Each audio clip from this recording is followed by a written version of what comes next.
H-Town, what's up? You know what time it is. It's time for the best 120 minutes of your day. The Chop Shop, the nation's #1 urban sports talk show, and also your midday sports happy hour. Yours truly, Robert Hatter, alongside Jim Hicks, coming to you live from Houston, Texas. But we're broadcasting all over the world via Facebook Live and YouTube Live, and I do feel better today. Oh my God, y'all, what a difference 2 days make. Told y'all I was going to be right here. Everybody calling me with some remedies and stuff. Man, y'all, hey. Hold on. I got this. I just turned on my other. Yeah. But thank y'all so much for your advice and your texts and telling me about the take. Man, boy, I know I do this. What was I today? What was I? Shout out to my starting five today. It's Baby Friday. I'm all over the place. Let me see. We got Thaddeus Moody in the building on Facebook. We got Melvin Dews is in the building. We got my man Chris Charles, the Laker lover, in the building. We got Lance, where you been, man? We got Lance Kaiser in the building. And who else? Daryl Anderson. Those are the five on YouTube. I mean on Facebook. Let me go my YouTube. Corey Willis, Jeremy Davis, Panther Network. Who was that? D. Holcomb. Rod Wales is in the building. Y'all, let me tell you something. You know I always got some, like a friend of mine called me. You know what? Somebody I haven't seen in years. Okay? Let me read. They emailed me something this morning. They not what you call it? Not email. Instant message. Me, like instant message me this morning. Lakers by 5. Oh, okay. But let me show y'all something. Hold on. Let me see. Check this out. Guy been knowing 100 years. He said, but you could tell he know me because he called me Bobby. He said, I enjoyed your show this past Monday, and I hope to become one of your listeners. I just permanently moved back and living in Katy, loving it here. Hal, Leo, and I've been spending time together. It's a group of guys we used to hang together, just kicking it. I love the way you keep it real on your show. Keep up the good work. This guy been knowing me for 30-something, maybe 40 years, maybe longer than that. Y'all know how that make you feel, man. You're sitting up here doing something, and you're just doing it. And when the people that know you and know your journey can say that, and it just make it puts, like I'm tell you, put another battery in my back, make me keep going. Somebody just sent me some. They said they got good morning, Robert. You have good news for Coach Prime, the #1 rated offensive tackle. So this is another instant message, a message from I think on Facebook. He said he got an offensive, number one rated offensive tackle from A&G Academy. Just announced he's signing with Colorado. His name is Jordan Seaton. He made his decision on Skip Bayless show. It came down between Maryland. Oh, okay. See, I don't watch Skip Bayless show. I don't watch the shows in the morning because I don't want them to interfere with what I'm talking about. I go back and watch them. I tape all of them. As a matter of fact, I'm going to erase some of them because I got them. They stacked up and taking up all my room on my DVR. But shout out to Jordan Seaton. Anybody else know about it? I can't wait. Number one offensive tackle. Then he better come in being good already. We need him to come in being good. We need offensive tackles right now. Every offensive tackle. I said we, shouldn't I say we? Yes, I love Shedeur. I don't want him to get hurt no more. I need you offensive tackles. I can say this. I'm not affiliated. I need some of your offensive tackles when you get through with these little sorry-ish teams y'all playing on right now. I need some great ones. I need y'all, because he ain't hard to find. I need y'all to get to Colorado and make sure you protect Shedeur. Okay? Man, I say it with you all the time. You wasn't 3 years ago. Now, you the man. But I didn't know. What did you talking about? Man, I said to you all the time, you wasn't 3. I don't know what you're talking about. I can't understand that, Paul. Paul, you're speaking in code. I don't understand. But I'll see my Mindy. You know I got to make sure Mindy are on the show. Gary Carter all over. He might not want nobody to know, but where yet. But he's somewhere in America. But I'm trying to see where I'm starting. First of all, that U of H basketball machine that they got over there, the Scott Street Bullies. I got to talk about them, man. Oh, no, but Paul, I've been knowing these people for 30 years, Paul. They knew me, Paul. You just knowing me. They knew me before the show. So don't compare yourself with them. Paul, it's all right for you to sit some out. It's all right. You don't have to be the focal. Y'all recognize Paul, because he got to be. I just told him about a man I've been knowing for 30-some years. And he come to me, I saw you 3 years ago.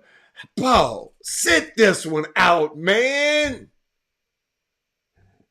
You sit it out. It ain't about you, boo. It's about my man. It ain't about you today. Well, somebody give Paul some recognition. Somebody do it for me, right? But them Scott Street Bullies, I imagine if Dallas had a college team that was whooping on people like this and whooping up people like this, Paul would have a whole lot to say. But it's okay. But them Scott Street Bullies, Lance, thank you, Lance. Hey, man, y'all gotta understand. Y'all gotta understand. Y'all gotta help me. Y'all gotta help me. Y'all gotta help me. I know with the 3-pointers. I know with the, but ain't Rice a Division I school?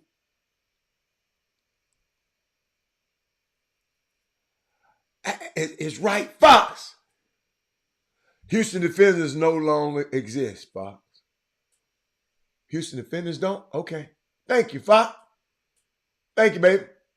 Houston Defenders no longer exist. Thank you, sir. But y'all, Rice got beat 75-39 yesterday. Hey, Donna. 75. They the Scott Street Bullies, man. The number 3 team in the country. And I just don't think y'all talk about them enough. I know your sons don't play for them. But y'all, we got the number 3 team in the country. A team that used to beat up on my hometown team And I talk about him more than the Houston people talk about. You know, I know y'all didn't go to U of H. A lot of y'all went to Prairie View. I know. A lot of y'all went to TSU. I didn't go to U of H either. But man, I recognize greatness when I see it. I remember going over there to that gymnasium and wasn't nobody in there but me and the coaches and the kids. Doug Jones. Yeah, a lot of y'all wasn't there. They were struggling along. But Bilal badly told me, Robert, you know, I introduced him to people around the world and around the industry and the NBA industry and everything. Because the young man came to me and said, Robert, we want to turn U of H this year's 5, 6, 6, might be 5 years ago, maybe 6 years ago. We want to turn U of H into a destination spot, to a Power 5, a Power 5 power. Bilal Batley told me that. And I sit there and guess what I said, Sean Washington? Sean Washington, if you was to come to me and say something like that, how can I help? Sean, that's all people with dreams. That's all people with hope. That's all. They want to know, how can you help? This team was rivaling and in the same conference as my college team, University of Memphis. But I still support him. I always told him, you're my second best team. By the way, Memphis is coming up and playing Texas A&M this weekend. Texas A&M up the road in what's that place up there? College Station. But Paul, University of Houston is the third ranked team in the country. Y'all don't take this stuff for granted. See, I let you just take the Chop Shop for granted. But you can't take this. Y'all, every team ain't but one city in America. One city in America has the number 3 team in the nation. And that's y'all. They beat Rice. They beat the boogers out of Rice Nose last night. And I like Rice. Look at this box score, man. Where my glasses at? Sonya. Y'all, I know you didn't go to U of H. Trey Phillips, I know you didn't go to U of H. But man, I just don't think we talk about them enough, man. I think we're taking them for granted. I really do. Let me see. JVF Francis, 10 points, 1 block, 2 rebounds. Juwan Roberts, 4 points. I ain't gonna talk about the 4-point people. You got to have. Emmanuel Sharp, 12 points. LJ Cryer, 15 points. Jojo Tugler. Y'all, listen to me. I'm giving it to you right now, so you don't want nobody else have to give you. Jojo Tugler. Buy stock now. Gary Carter used to go around watching this kid play. He the first person ever told me about. With Extra Eyes Media, he the first person ever told me about Jojo Tugler. He said, Robert, Jojo Tugler. Come watch him. Shit, all I got to do is come. I don't have to come for one time. He one of them. What else? Let's see. Oh, Damian Dunn.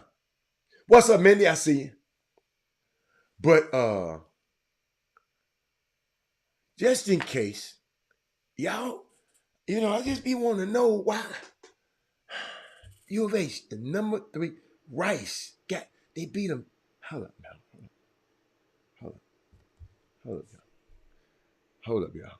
Y'all. Can I just got a second? I want to share something with you. I just want to make sure I got the numbers right.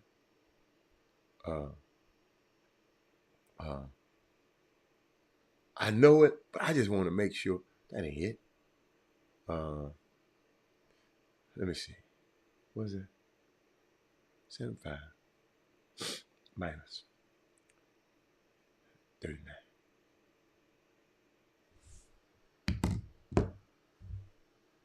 36-point ass. Butt whooping. Almost 40 points. That's the only thing y'all got down there. SMU versus U of H right now. SMU.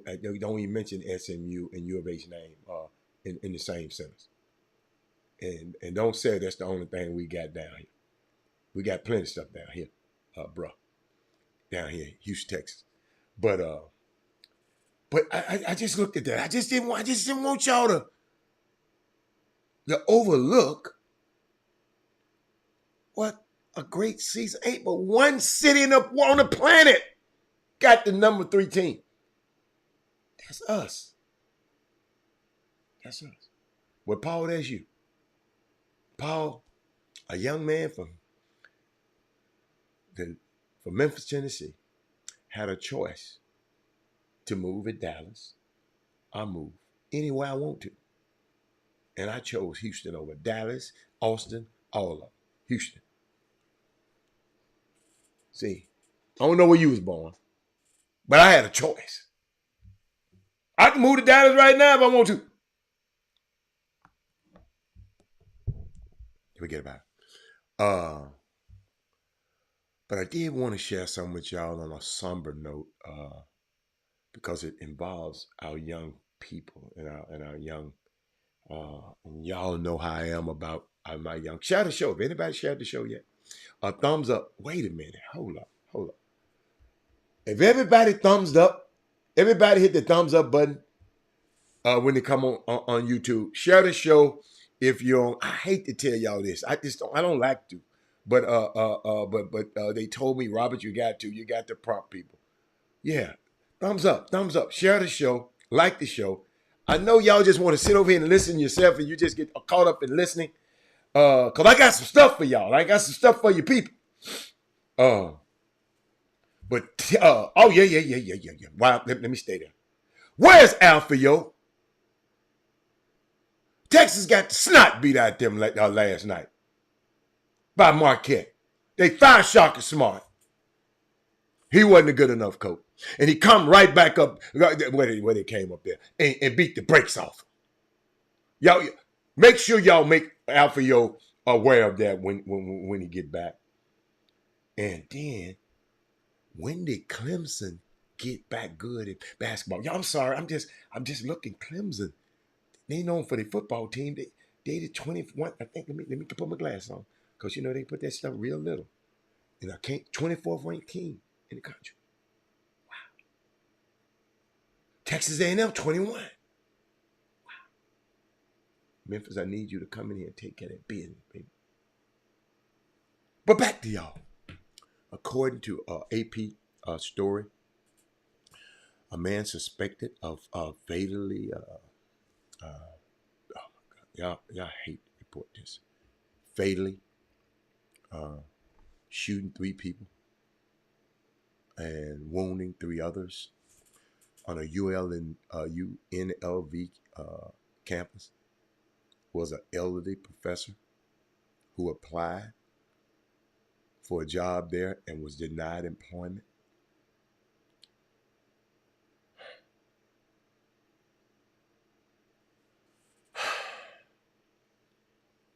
Imagine, ladies and gentlemen, because this is why I tell y'all this trauma to me.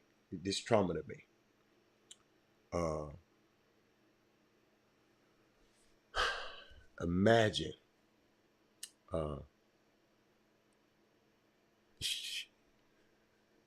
imagine studying for finals because it's almost Christmas, so kids are in school studying for finals, and you receive a text message. How are students supposed to study now? That a lot of us are still in a state of shock. It would be very unfair and insensitive if finals are still being conducted next week. We got to figure out something for them kids at UNLV. University of Dayton basketball team was in town to play UNLV yesterday, and their game was not played.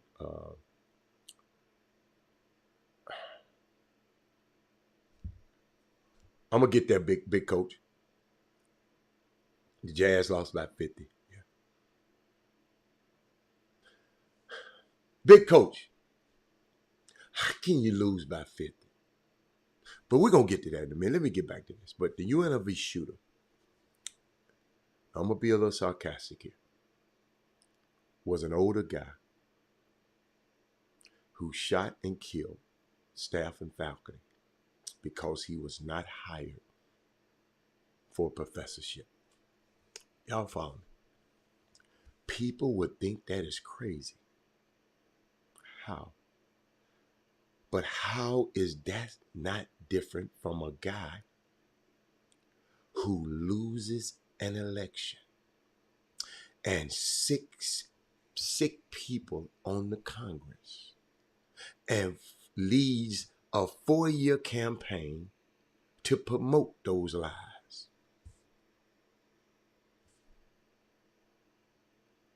How's that different? Y'all, we are in the season of no, son. It's not going to happen. We are, us black folks. We got to be in a season of no, man. That ain't how it's going down no more.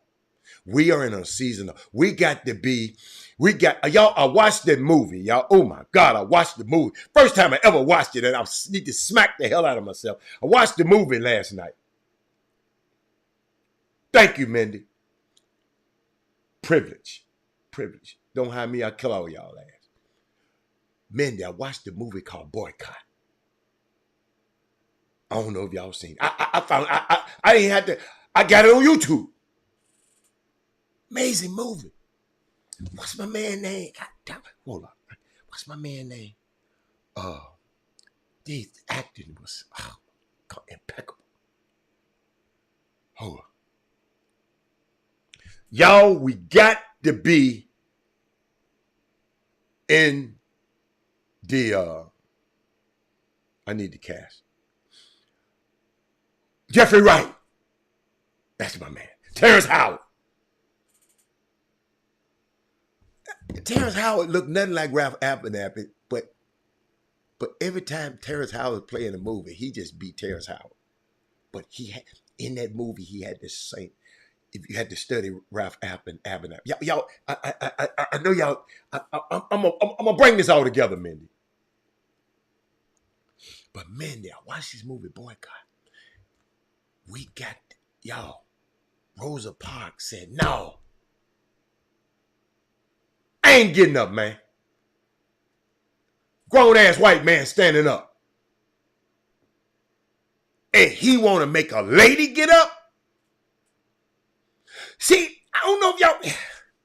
See, y'all got to realize.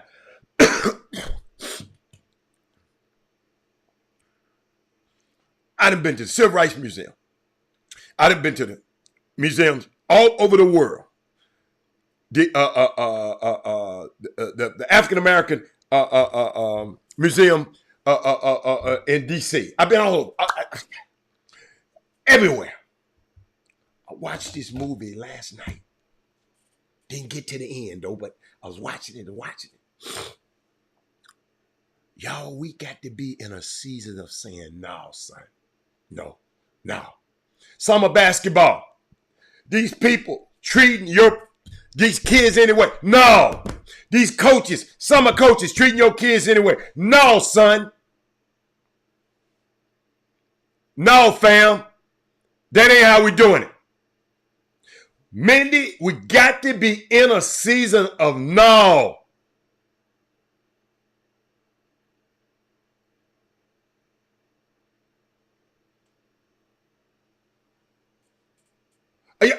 Are y'all getting me? It's a season of no to people like Paul Miranda. Listen. I'm going to get to that in a minute. I'm going back to the no. The no to the no to the no. How you a pro team getting beat by 50? Y'all see how? Somebody, right quick. I don't want nobody Googling. I want you to tell me right quick. Do y'all know what team got the best record in the NBA? Just give me quick names, quick. What team got the best record in the NBA right now? Don't go Google it. If you go Google it, I'm going to know you did it.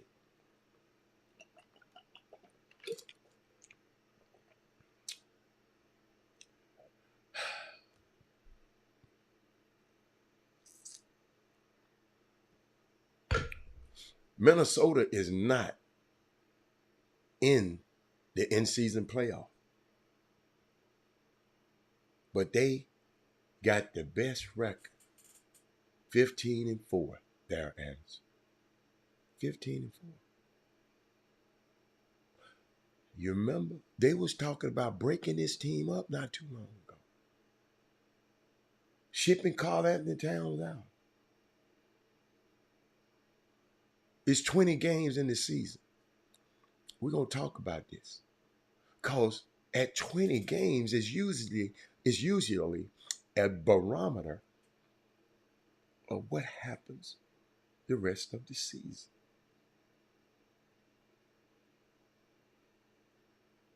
Nobody had none of y'all on this damn feed. I ain't said nothing about no Timberwolves being no team. Oh, they 16-4 now? Okay, they was 15-4. 16-4 then. Thank you, sir. So they won again. Wow. Jimmy would not say nothing about no damn Timberwolves, Tad Moody. He talking about Charlotte. He didn't say that. No, he did not. Nobody had said anything about no damn Timberwolves. There you go. Speaking for somebody else. He did not. I already remember that. Go get it. Go get me the receipts.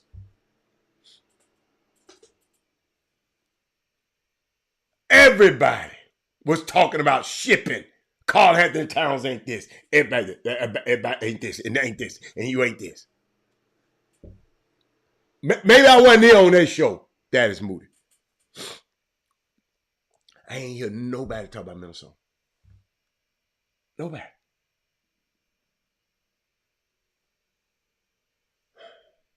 Got something else for your parents. And parents, I keep hearing stuff about y'all every day. So share the show. So I'm going to keep talking about y'all. Because I hear something about y'all every day. Find me the receipts. That is Moody. You know I'm going to challenge you when you say that.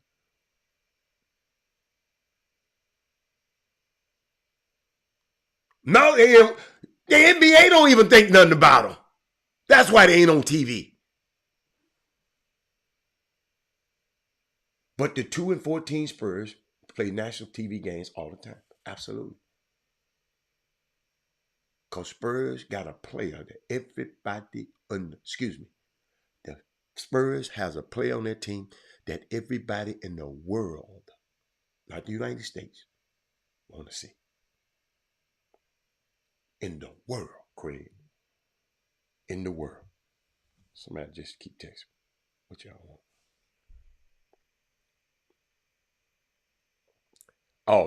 Oh, Michael Smith said he just can't type on his iPad. That's all right. Smitty, what's up, baby? Spurs got the no. Big coach, now I'm gonna correct you. They 3-17. Big coach, I got you back. They 3-17. The Spurs. No. They 3-17. 3-17. That's what they say right here. Wow.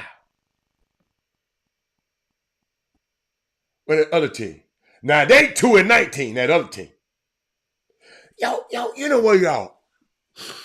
Somebody called me early this morning. I ain't calling this name because y'all, I don't want y'all to think I'm name dropping. Somebody that y'all would love for them to call you. They called me this morning about 6. Let me see what time that damn call came in. Call me that in a minute. Had a man, I'm sorry, had a man. I'm sorry, man, but I talked to you, man. What time? 6:31.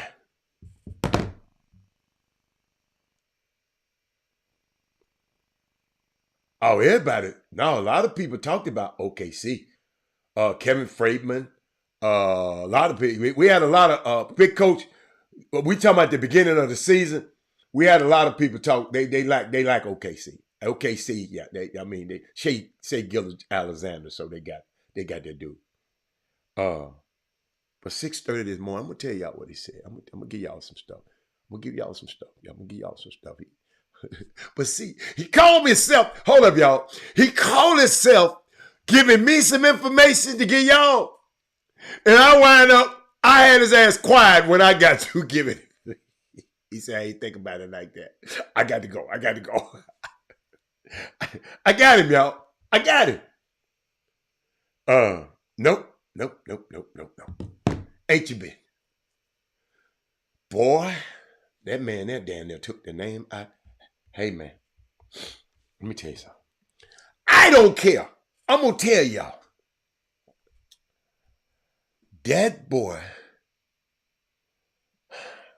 I'm going to go find them videos. I'm going to go back and find them shows that I talked about single. Ephraim single. And I called him little joker. Y'all, that man bust Joker's ass last night. And ain't nobody that said it but one person. Thank you, Melvin Dudes. People don't want to hear about that. I can't believe Mindy ain't said nothing. Mindy. No. He didn't whoop the Joker. He didn't whoop the Joker last night. He whooped Chet and them. My bad, Mindy. He whooped Chet and them last night. Let me see. Hold on. He whooped Chet.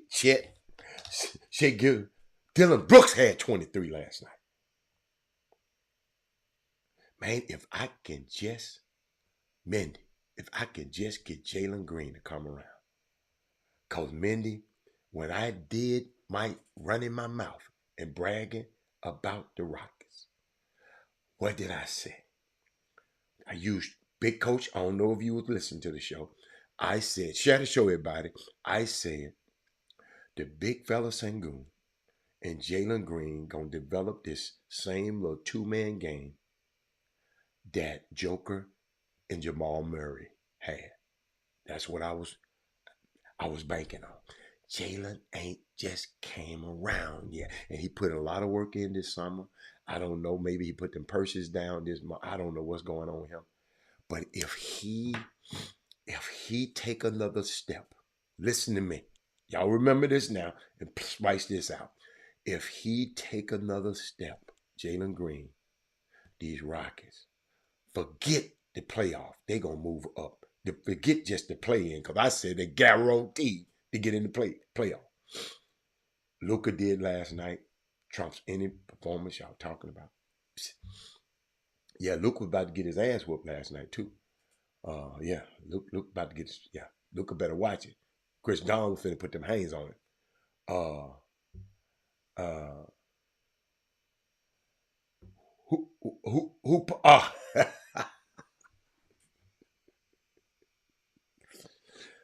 That man said Jalen Green partner gone. Leave that alone. Hey, Luka did great last night. Luka did good. Look, who was guarding Luka last night? Luka did good. Y'all got to understand, Paul. I like Luka. Hey, Paul.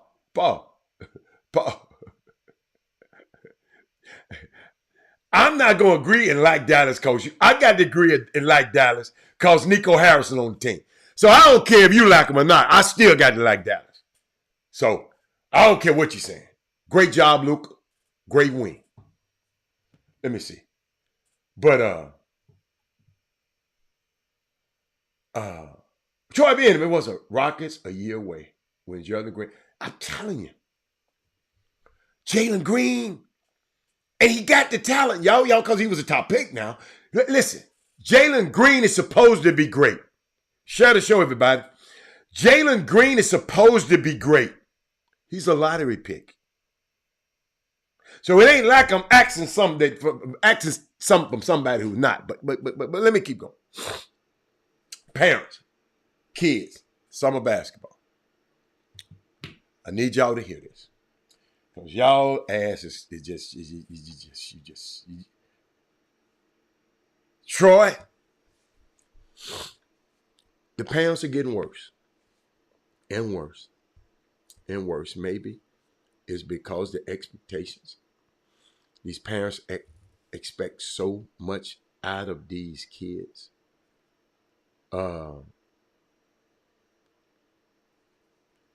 Parents whose kids ain't never been talked about ever by nobody. We mess around and talk about them on this show, and these kids, then they go parents, cause somebody else got offers and getting attention on your team. That don't mean you tell your son, watch what you say at home, because that ruins the chemistry on the team. You putting pressure on little Johnny cause Paul Miranda getting all the pub. And little Johnny is resenting Paul Miranda, and that's his teammates, mamas. And y'all know y'all doing it. Y'all sorry asses is out there doing this.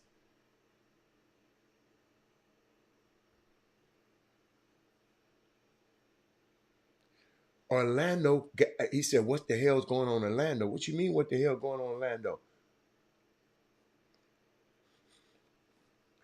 First thing you should be saying is, Jamal Mosley got to be a badass dude. See, that's our damn problem. Instead of what's hell going on, why can't Jamal Mosley just be a great coach? There happen to be a black man. Melvin Dukes, that's what you should be saying. They balling. The coach got them balling. Jamal Mosley got them balling, because if he wasn't, y'all fire his ass in a New York minute. So guess what? If you're going to fire him if they was losing, give him the credit when he's winning. Come on, what the hell's going on with Orlando? Jamal Mosley. I repeat, Jamal Mosley. Just in case your other people didn't know, and y'all might go say it to somebody else. So you'll be the smartest person in the damn nail shop this weekend. Jamal Mosley is a bad man. Hey, Adam, I read that Mark Cuban wants to buy a casino resort in the new one. Go back and read it again. Go back and read it again. You ain't read it. You just, all you did is read the headlines. You ain't read the article.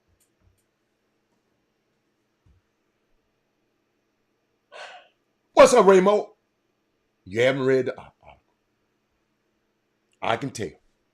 Because you wouldn't have said that. Jeremy, let me put it up there.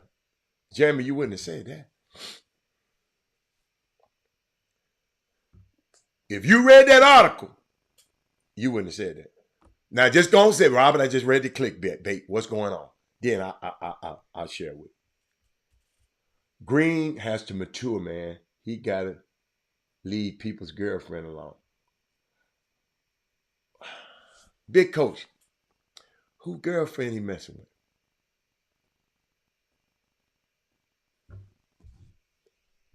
I ain't heard that one. Big coach, who girlfriend he messing with? Huh? Talk to us. Jalen Green, messing with somebody's girlfriend. Who girlfriend he messing with? See that? Jeremy, I got you, baby. Jeremy, I got you, baby.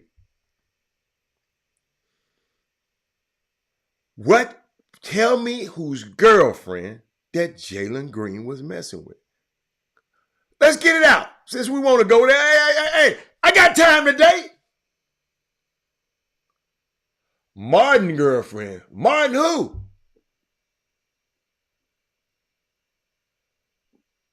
What Martin?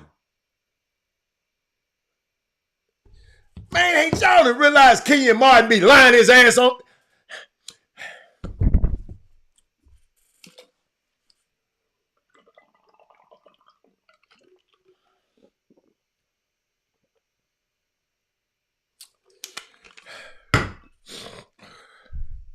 His dad told. I thought y'all was talking about something. That's why. See, that's foolishness, right? That these guys putting up on the screen. It's foolishness. That's why I don't know nothing about it. I don't like mess. But Jeremy, I'm going to help you out. Mark Cuban just liquidated the majority stake in his portfolio, of his basketball team. But this for Jeremy Davis, he's also going to, in other words, the Adelson family, they big into gambling. On the Venetian, the Palazzo, and the Sands Resort and Community Convention Center. Used to be the Sands Hotel. They got the Sands Hotel over in Mackay, over in the east, in the Orient. They gave him $3.5 billion and gave him control of the team to run the team. So he partnered with a gambling major player.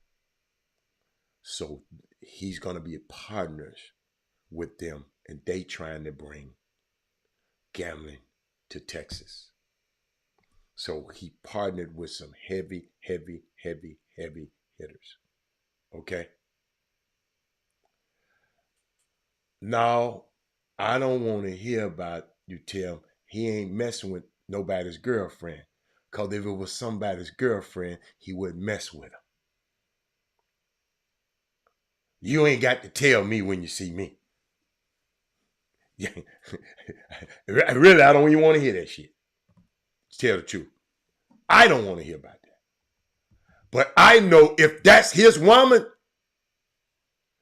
but if she messing with Jalen, then she all ours woman. You can mess with her, and any other guy in the NBA can mess with her. If she went and messed with Jalen, this which I hope you get in your head, big coach.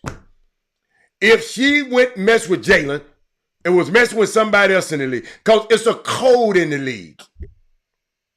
If that's your woman and your main, that's what they call it, ladies and gentlemen. Your woman and your main work. You can have your woman and your main mistress. They off limits. But everybody else is fair game. I'm just going to tell you. That's how it is in that land. The one you bring to the family room is off limits. But the one that's in everybody's seats, she ain't nobody's girl. Got me? So let's get that out the way.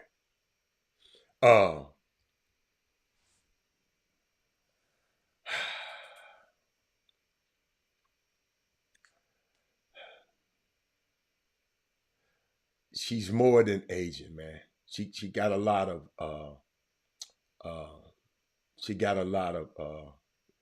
she's more than just an Asian woman. So go and read it up, man. Go read up on it. So you won't be saying that about her. I just talked about her on the show the other day. And I didn't give her no description. I said, and guess what? She's just as much white as she is Asian. She's just as much Jewish as she is Asian. So let me help you. I was talking about the parents, but we got y'all gonna make me go in a whole nother direction. But Mark Cuban, let's watch this thing play out. He got another move. And I'm gonna come back to because I talked about it the other day, and I don't want to spend a whole nother show talking about it. I gave y'all Mark Cuban's playbook. I don't know which show I figured out. Let me see. I'll tell you what day it was on. Uh so y'all can have it and go watch that show. It's just too much. I gave you his whole playbook on what was gonna happen. Oh shit, I'm looking for it in my notes, and I'm gonna give y'all the date. Go back and look at that show. That was a hell of a show. Mark, I just go in my notes. Mark Cuban, and I can tell you when we talked about it. You know what? It ain't popping up right. Last Thursday.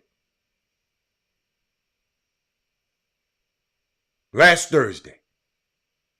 Last Thursday. Last Thursday. Last Thursday. That was it. Last Thursday. Last Thursday. Go check out the Chop Shop. I think I talked about it at the beginning. You ain't got to go too far. Okay? All right. Okay. Uh but Stacey, go back and get last Thursday. I broke it down. I broke it down how I think he was gonna do. Because the question I asked last Thursday, let me find yes. Yo, I got to move on. I'll never get all this information out. When was last Thursday? What date was that? What date was that? What date was last Thursday? Give me that date. Somebody give me the date right quick. Y'all too slow. Let me see. Let me go to my computer here. Last Thursday was what that date was last Thursday. But I like y'all. I don't mind stopping to do this, but it's some stuff that I got to get out. Oh, last was the first. Thank you. Oh, my girl, Lakeisha. Lakeisha back. So Lakeisha, let me get the first. I asked y'all a question. No, that ain't it. Last Thursday was the first. No, no, that ain't right. No, hell no. I did something wrong. Y'all got no. Last Thursday, it might have been the first. Oh, you know what? The 12th. You're right. The 12th. I was in 11. I'm sorry. I was 11. I'm sorry. Monday. Okay. I'm about to get there. Because I asked y'all a question. I just want to share with you. Keep talking. Y'all can keep on going. Because when people ask me stuff, I keep forgetting people don't watch the show every day. So, I asked a question. I said, I put this picture up. Hold on. I got to give my glasses, y'all can be mad at me. You want to, but when my people want some, I be trying to give them. Okay. She's an American and Israeli physician. An American and Israeli physician, philanthropist, and political donor. I don't like her husband and probably don't like her that much, but I got to tell you why I got to like. Let me tell you. And I asked the question last week. This is the woman that was buying the Dallas Mavericks from Mark Cuban. Why would a 78-year-old American Israeli physician want to own a basketball team? And then I broke it down to you. So last Thursday, go check it out. It was toward the beginning of the show. All right? All right. We're good? So, parents. Parents.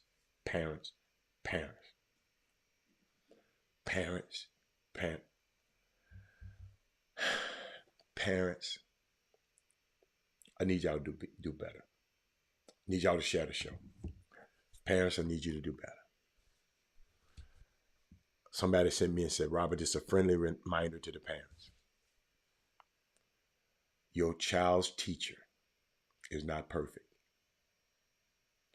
Your child's referee is not perfect. Your child's coach is not perfect. Your child is not perfect. Parents, even you are not perfect. We're all a work in progress. So let's start showing some class and some respect and lead by example. Quit talking negative about your son's teammates and his coach at home. When you're talking to your homegirl on the phone, they listening. You follow me? They're not perfect. They're not. And I'm seeing so much. I'm just feeling so. I mean, these young kids have so. And I'm not. I don't want to say that I'm not trying to shield them and protect them, because I want them to. I want them to live their life. You know what I'm saying? But man, whatever y'all say, man, it means stuff when y'all say something. I'm telling you. I've said some things I wish that I would have never, ever, ever said to my son while he's playing basketball. And you just don't know what people dealing with, man. I was thinking about trying to see how I want to get this out. Should I do it now? Or should I do it later? Like this morning, I'm trying to find this note this morning that I was talking to a college coach this morning. And he called me, and I call myself going to take some notes of him telling me stuff. But guess what? He wind up, I wind up giving, see, 6 o'clock in the morning. Okay, here it is. He want me to explain to y'all. And y'all got to hear this. Y'all got to share this. And I want y'all to share this with your friends. And don't share the whole freaking show.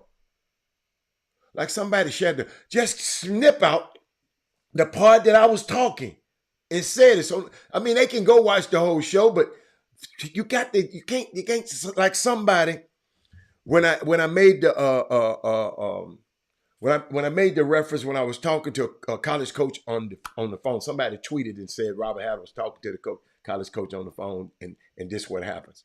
But snip out that part I was talking and send to the people. Don't send the whole damn thing. Okay? Don't send the whole thing. Just so people sometimes ain't got time to go through the whole thing. So we was just talking about, he said the NCAA, Robert, the NCAA, have you noticed that they still ain't getting no money? They ain't giving no money. I said, that's what I was telling y'all a long time ago. The NCAA is still operating business as usual. What do you mean, Robert? They're getting free labor to fill these stadiums and don't have to pay them guys. But Robert, the NIL money is coming from the collectives in other places, not from the school. NCAA ain't gonna have this big tournament, the March Madness, and ain't gonna give the players a red cent. He's talking about these parents and these handlers got it all wrong. And y'all do. Parents and handlers, y'all got it all wrong.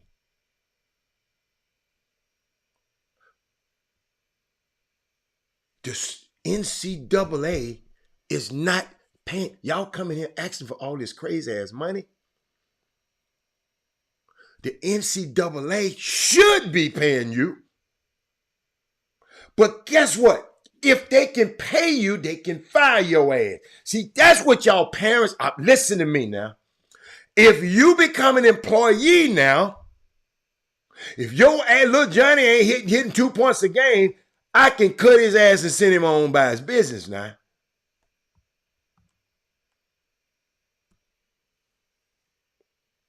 I tried to tell y'all people, Robert, you against the NIL. No, I just don't know how they're going to structure it because I know people. I know people everywhere are crazy with this stuff. I want this. I want this. The parents and the handlers, they got it all wrong.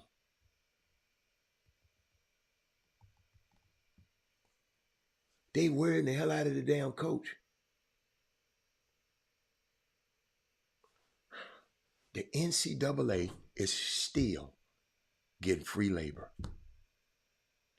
Now, somebody got to sue them and keep suing them until it goes to the upper courts.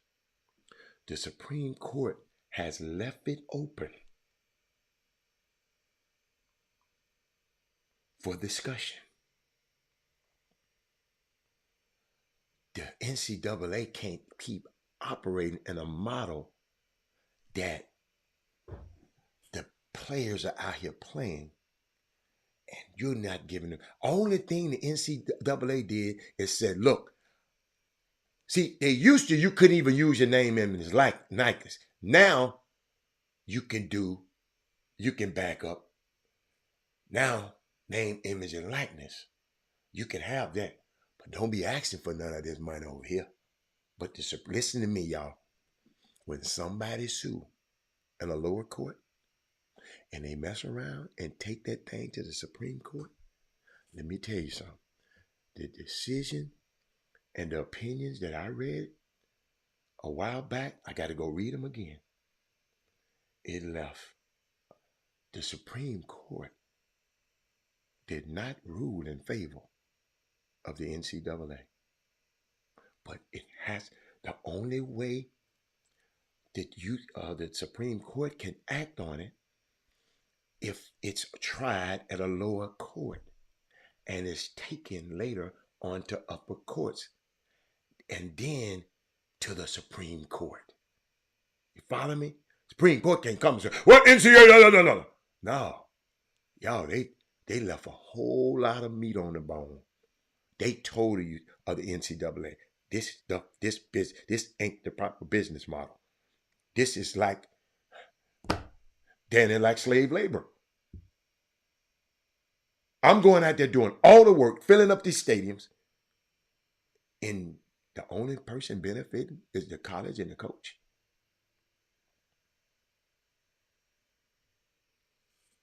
So coach calling me, he's complaining, But then he said, man, a lot of these kids are just not making good decisions. Y'all, they're making decisions on the NIL money. And I just showed y'all yesterday that sometimes the NIL money don't get to your ass. Watch this now.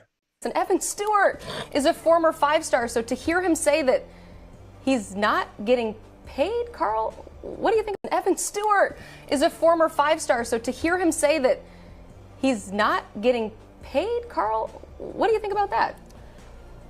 I'm not surprised. And what it is it's funny money. It's like if you're dating a pretty girl, Smoke, and you take her to the Louis store, she picks out 2 bags, a belt, and a purse, and then you get to the cash register and you try to pay it with Monopoly money. I got a lot of that too. Right. You won't get too far in that situation. What's happening with a lot of these guys, they get promised this money. Mm-hmm. They sign in contracts that aren't worth the sheet of paper that they're written on. And when the team does not progress, when the team doesn't win or compete for SEC championships, national championships, when a guy goes out there and doesn't bust a grape or when he gets in trouble, they don't pay the money. And that just hasn't been going on at Texas A&M, Smoke. That's been going on in a lot of places. Evan Stewart is a former five-star, so to hear him say that Y'all, I know for a fact it's going on.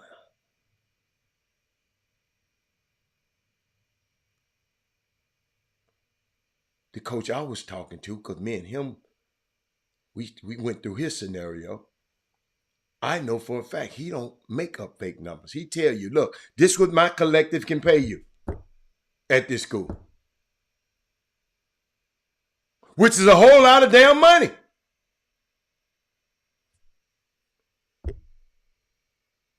But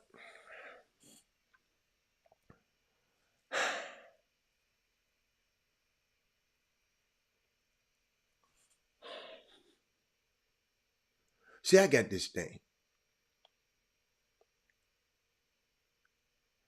I'm going to leave it alone.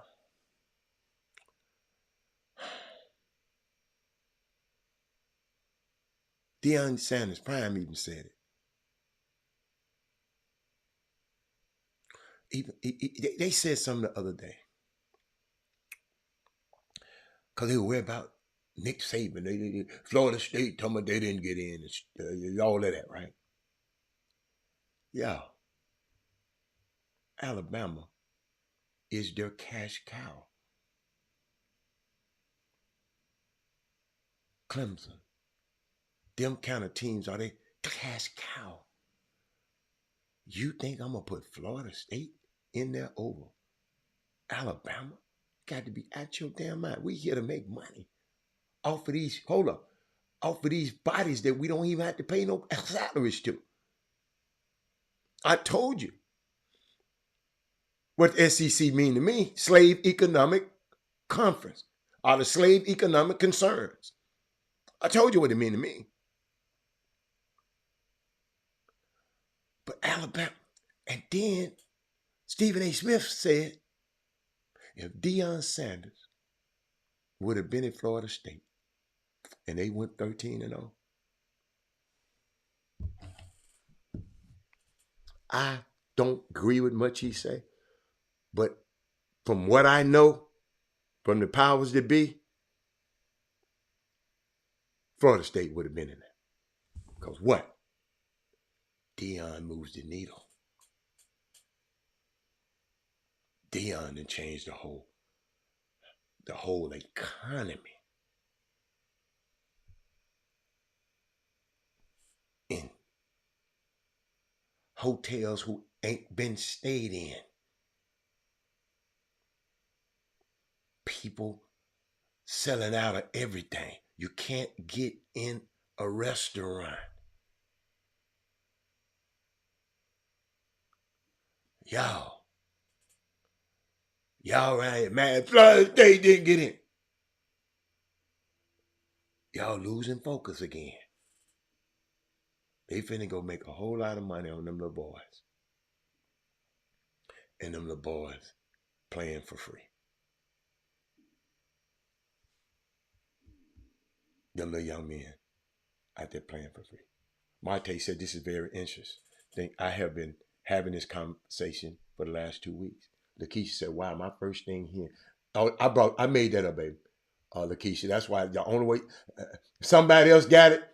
So I made that up because I made that up, Lakeisha. She said, no, it means no. It means the Southeastern Conference. No. Lakeisha, that's mine. That's my acronym for them. She said, my first time here, you said what? but that's mine. That ain't theirs. They call it the Southeastern Conference, but I got my own.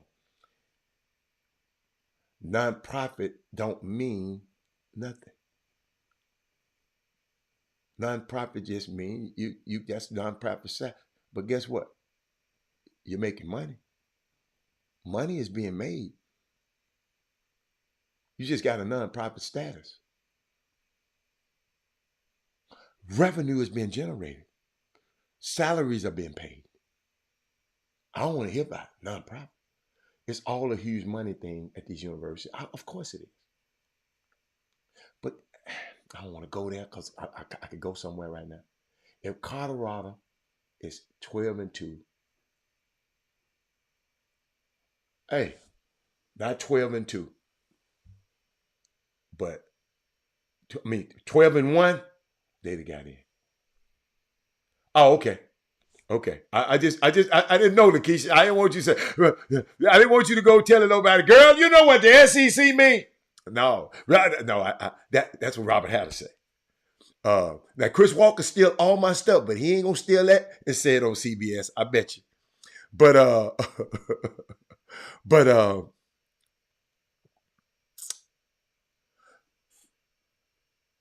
this year, man, Colorado had the highest rated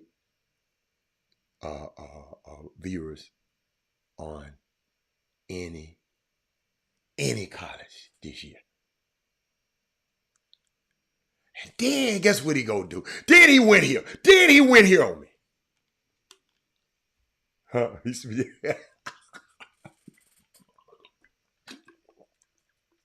I'm glad you preparing me to Shannon Sharp, because he a bad man. I don't like some of the stuff he do, but he a bad man. He's a great guy on TV. Y'all see how your mama said when you ain't got nothing good, don't say nothing about nobody. It's a great guy on TV. Can y'all explain to me? Y'all talk to me. How in the hell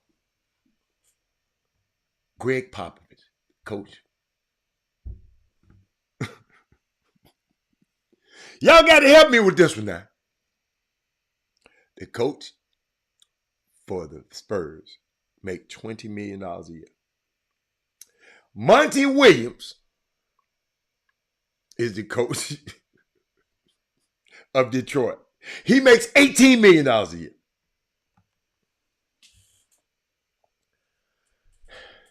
Talk to me.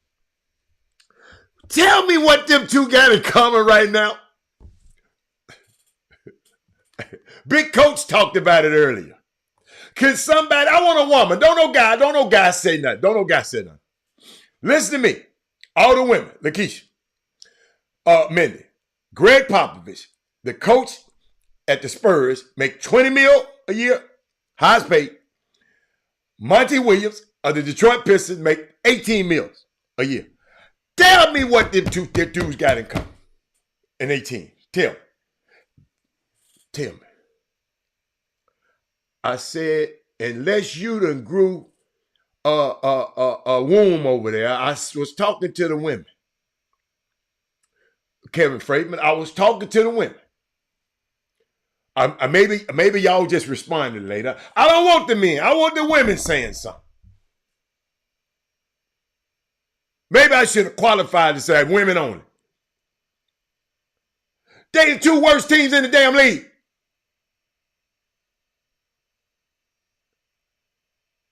Detroit Pistons 2-19.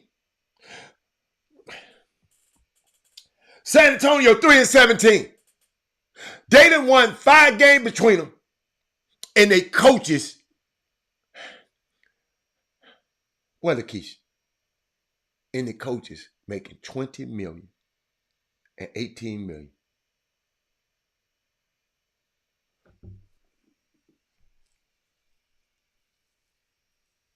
Make it make sense to me, y'all.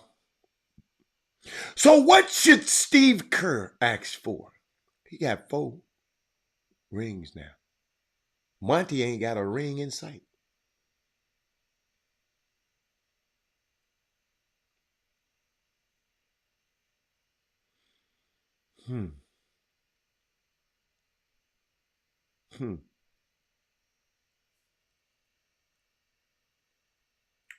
Somebody called me the other day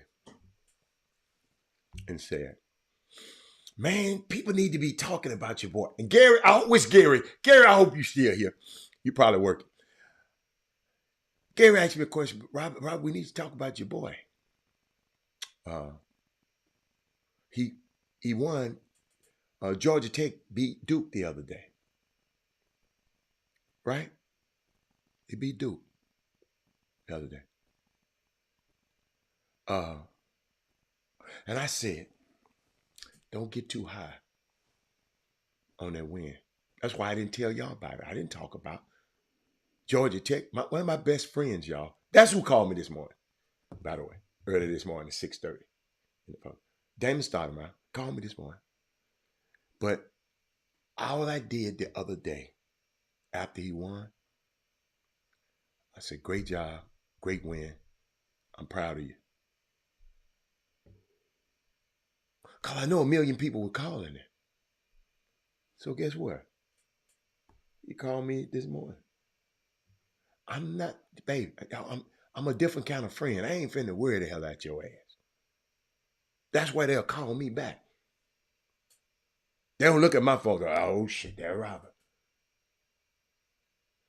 But he said something. He said, I done played 7 games, Rob. I'm 4-3. I'm here to change the bar. I got 2 freshmen starting. Let me tell you something, moms and dads. I know y'all like your freshmen starting. But if you got to start a freshman, it's a great chance you're going to be getting your head towed clean off the bone unless those freshmen are freaking phenomenal. But we just talked about it. You know, he don't get too high. Because guess what? He went and lost to Georgia a couple of days later. So you go beat Duke and go get the money back when you let Georgia beat you. So that's why I didn't brag about it too much. Because I know how this stuff is going on. What's up, Lil Rick? I know how this stuff goes. So, man, why people ain't talking about your coach? Man, it's just one win.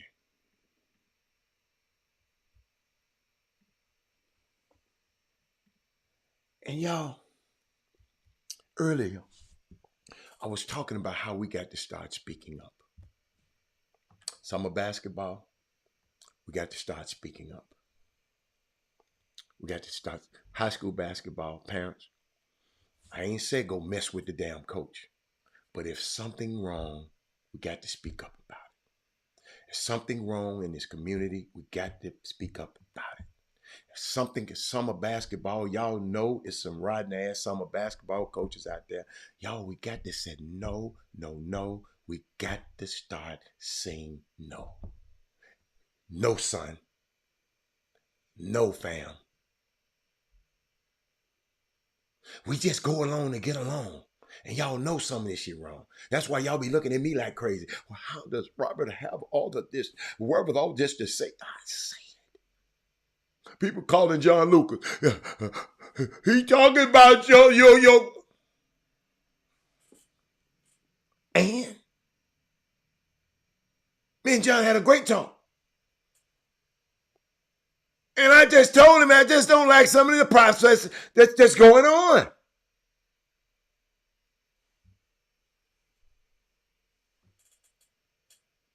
You following me? We got the power of no. Ladies and gentlemen, I'm going to give y'all this going into this weekend. No has to be in everybody's spirit. What's my girl? Yeah, I'm talking about the Montgomery boycott because this is, I think it's the anniversary of it. But Rosa Parks said no. You standing your ass up there, go sit in one of them other seats. I'm not getting out of this one.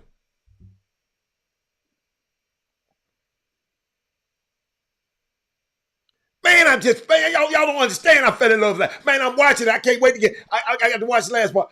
That movie Boycott, Jeffrey Wright in it. Whew. I think his love interest in that show. I think they got the close on that show. I think he married her. I think he did. I don't know. Shit, I would have. But y'all, the power of no. And it has to be a collective nah. I can't be over here saying it by my damn self and all y'all just sitting up here skinning and grinning and leaving me out there by myself. Thank you, man. Rick said he wore his Chop Shop. Rick, I got some new stuff about to come out too, Rick.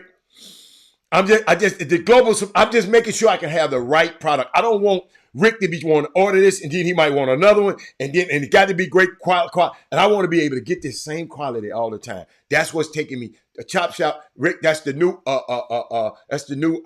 emblem up there. Look, he must be watching this show because he just said something. Watch it. Listen to me, y'all. Y'all heard what I just got through. This text just came of 116. Athletes sue NCAA Power 5 for not getting paid. They just sent it to me. I don't think he's watching the show, but he might be. It just popped up. I put it on the screen. I share it with y'all so y'all can have it. Ain't no fun. Ain't no fun if my homies can't have none. Hold up. I'm finna share it with y'all. Somebody just sent this to me. Y'all talking about, man, this, hey, the best vehicle in the world right here. This Chop Shop right here, man. College coach just sent me that. A Power 5 college coach. Hold on. Let me send it to y'all. Let me give it to y'all. Make sure my people have it. Because our people perish for lack of knowledge. In village, I'm going to give you the knowledge. I told you they call me the butcher. I'm going to serve it to you raw. Now, you got to season it yourself. But I'm going to give it to you raw. Coach Dorsey, I saw your young fella play one night. I turned on the team. I turned on the show and saw it. Turned on the tube and saw it. But let me get back to, y'all can't be having me on this show talking about these people in the summer. And then your sneaky ass want to email me later and say, well, Robbie, yeah. Y'all, it's got to be a collective now. That's what happened in the Montgomery boycott. It lasted a year.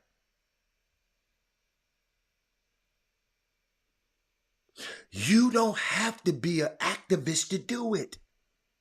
When something is wrong, if you sit in the wrong and you don't say anything, then you complicit, Melvin Dudes. Melvin Dudes, if you come out here with your summer basketball team and you treat your these little boys you've been coaching, and you start treating them like these other dudes been treating these guys, then man, you complicit too.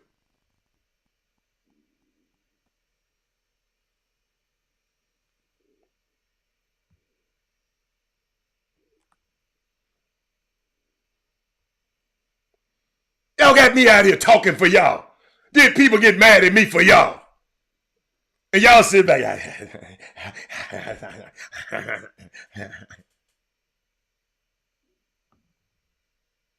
Keep telling y'all, I had a son in this.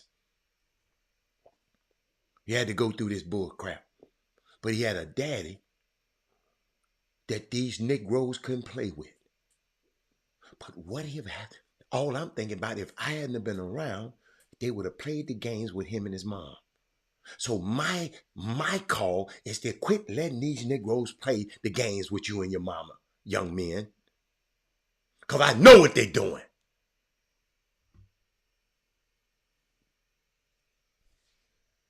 But let me get back. They said silence is acquiescence. You are part of the problem.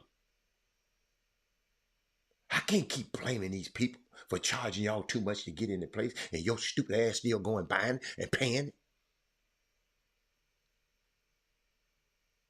Can I get mad for the event operator charge you crazy amount and you still going to pay? Well, my son in there so freaking wet. My sister and them came up here from 7 of them. They came up here from Memphis, and my little nephew was playing somewhere, and they went and they talking about $20 between them. My sister said, look, we're going to drop him off. I got the money, but I'm that damn if I'm going to give it to him, pay all us get in there to watch him pay for an hour. Get the hell out of here, and left. They came to see their nephew.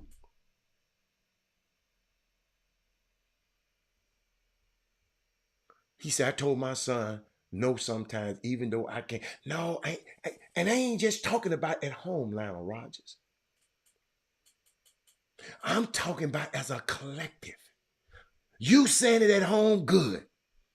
But when we gonna say it out here publicly? When we gonna say, no, we ain't gonna allow this dude, what's to do, Hot Wheels, what, Greg Abbott, to do this stupid ass stuff to us? No.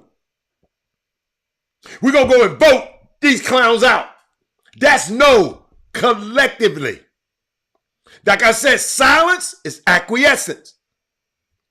Then you're part of the problem.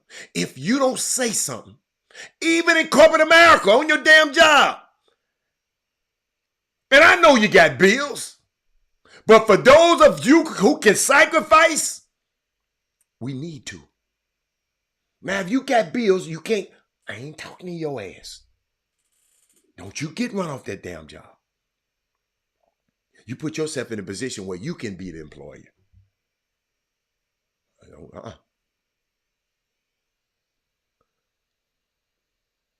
See, some of us, I guess, I know I can say some things that some people can't. I know that. But I'm saying it, you got to have my damn back. Yeah, I'm talking to Chop Shop land. You need to be sharing this to every last one, somebody in summer basketball right now. Everybody need to be hearing this. Everybody. Because the things that I see that's coming down the pike for y'all ass, if y'all don't pay attention, you're going to get bumped upside the head again. I was watching.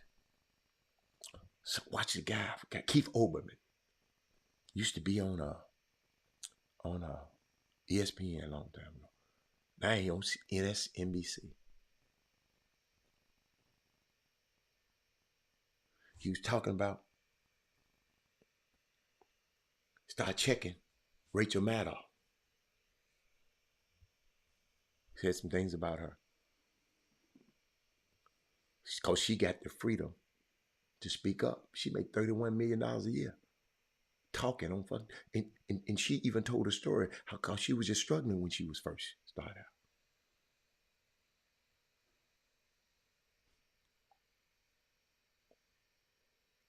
See, we got to be able to have the freedom, y'all, to talk about things that are wrong.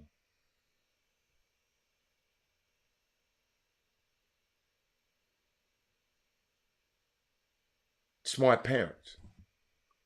I was a smart parent. After your visit. Hold on. Yes, y'all. Hold on. Let me see. After your visa, I got something for you, baby. I got something. He just showed up, y'all. I think I got something for him. I probably spared him. I think I spared him. No, I didn't spare his ass. Oh, I got this one for my boy Alfie, yo, right here. I ain't gonna even say nothing to him, y'all. I'm just gonna put something on the screen. Come on, y'all. Don't play with me. Don't play with me. Don't play with me. Don't play with me. Don't play with me. Come on. Oh, come on. Don't cancel it. Come on. I got Alfie on the feed. He gonna talk about what up, Hatter.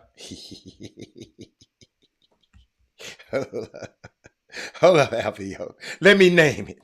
I got something. This is why I love y'all on this show. I do. I really do. I really do.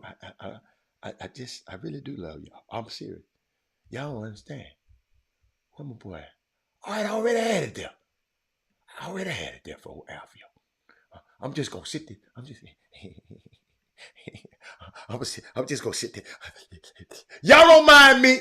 I'm just gonna sit there over there right quick. Okay, let me get back to what I was saying. You know, like I said, we got to have the freedom, y'all, to talk about things that are wrong.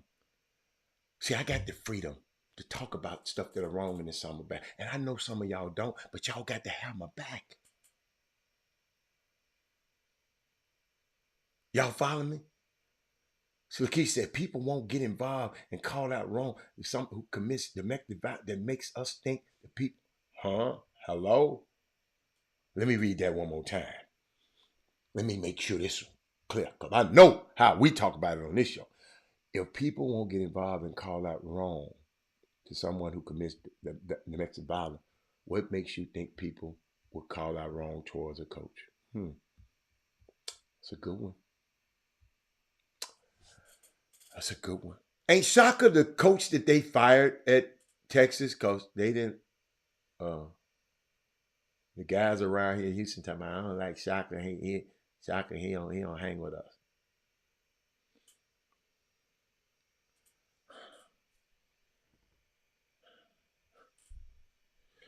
Let me carry on. Because it's so important. It's so important. Follow me here, Lakeisha. Follow me. Paul know what I'm talking about. Paul. I want to talk about Rosa Parks. She could have got another ride, man. Wherever she wanted to go. She didn't have to get on that bus.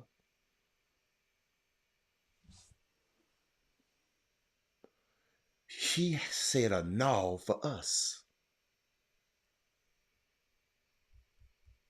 She said, no, this was for us. She said a no for us because they'd have been keep treating us. We'd have still been getting treated that way right now. You got to go watch this movie, Boycott, man. You got to watch it. Oh, my God. I can't wait to get back and watch it again. She said a no for all of us. Even if you aren't the one who said or step up, you at least need to have the people back that's stepping up. I know I'm hitting y'all ass right now. I know I done came out here and said some of the most damning things against this summer basketball community, and I ain't heard none of y'all had my back. But it was for you. It wasn't for me. I ain't got no son in this crap.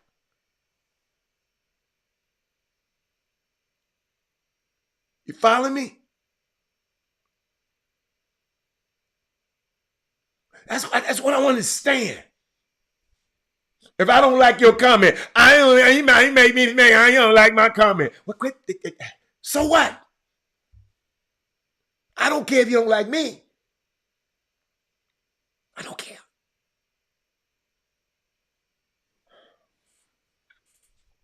Yeah, y'all. Yeah. You know, I got to give y'all this to take y'all through the weekend, man. Because y'all got to, y'all, it's all right. And I feel like this is just universal, y'all. This is not just black and white. This is about right and wrong. It's a lot of right. It's a lot of wrong that's done in summer basketball, in high school basketball. It's not even left or right about politics. I don't think in politics about left or right.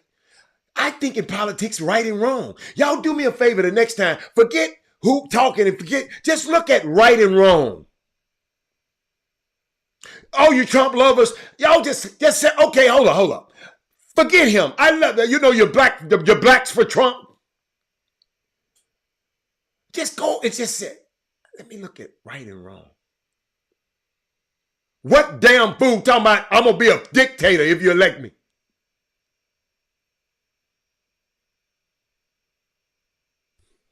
Let me keep going.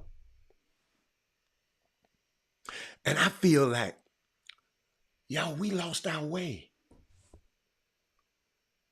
in high school basketball and summer basketball.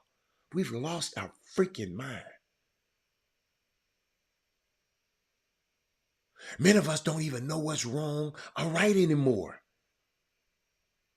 Because we see so many wrong people succeeding that you think, well, they got away with it.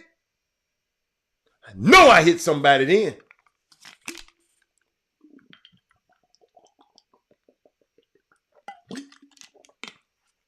Ladies and gentlemen, we need to start being able to challenge people in love.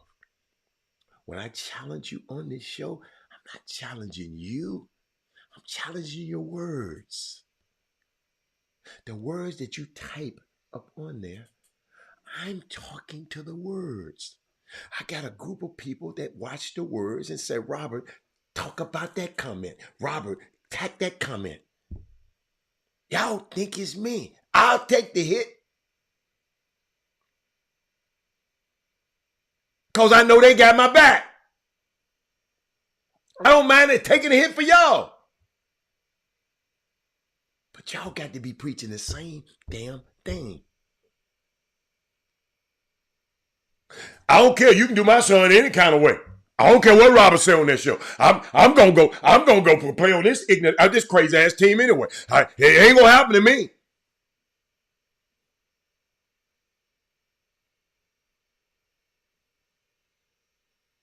I'm not through.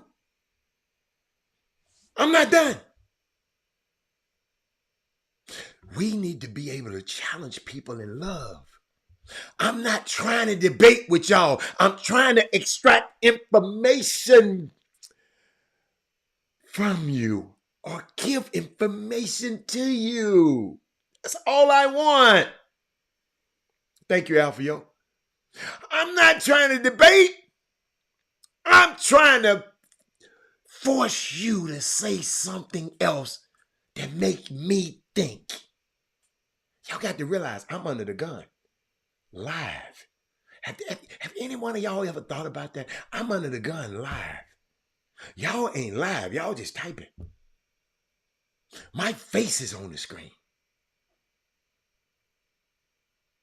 I got a million gadgets around here going. If one of them go down, it's your show will go off.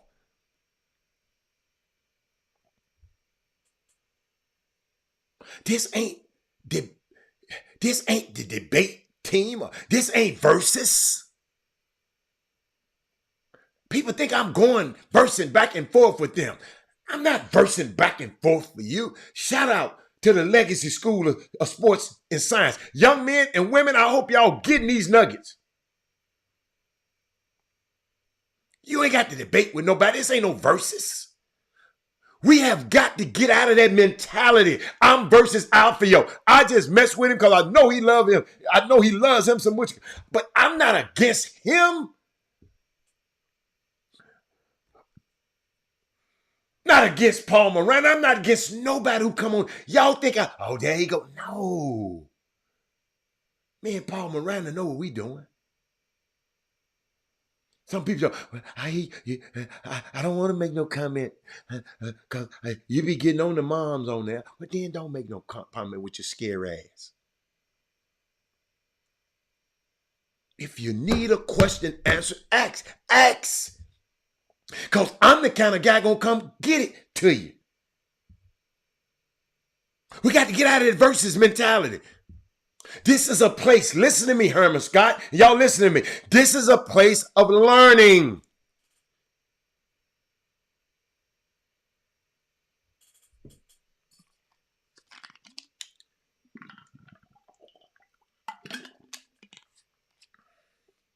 You know why? Because we got to learn more. So we can be better citizens. Be better human beings.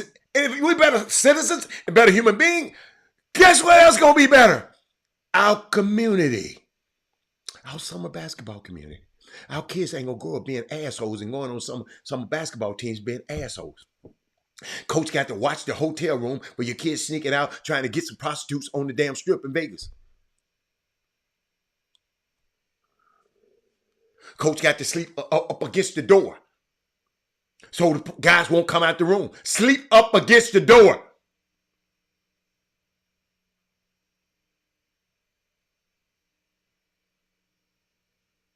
Y'all hear me? This is a platform. Every time, I ain't got time to come over here and argue with y'all's ass. I want you to learn something. That's why if y'all saw, I pivoted. Cause I was about to let somebody let me, and I know I got to get this. I got to get this out. That's why I didn't play with that other mess. Because I got to get this information right here out. This is what you need to be sending to your people. You need to be sharing the show right now. Text, tagging, and telling everybody. Because I know this going to affect, what I'm talking about now, every one of y'all, this going to affect you. Criticism and critique, it's sort of distinct. What is the ultimate objective in summer basketball? You want your son to go be a great teammate, because great teammates make great employees. You know how to work with people.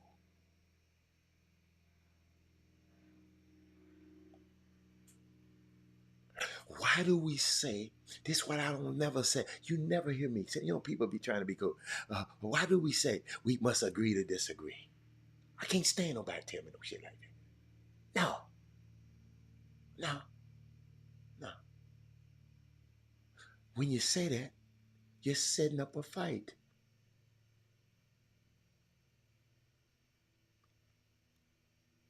Why is the language an argument? We must agree to disagree. Your language is denoting argument. Why is it constantly an argument? I got my opinion, man. Yeah, that's my opinion. And all I said, well, baby, give me some facts with your opinion. Boy, bye. Because you ain't got no facts to go with your opinion.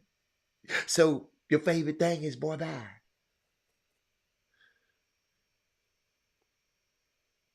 But you sneak on and watch the show anyway. Why do we say that? Why do we start? Why I got some for y'all. Why don't we start? Instead of saying that we must agree to disagree, why don't we start? I'm gonna give y'all something else. I told you this is a place to learn it. Try this. Let's start with, let's agree to agree. Tweet that. That's tweetable. I should be tweeting it myself. I'm gonna tweet it myself. But y'all, I ain't got time to wait on y'all's ass. I'm gonna tweet it myself. Where's my Twitter? What'd I say?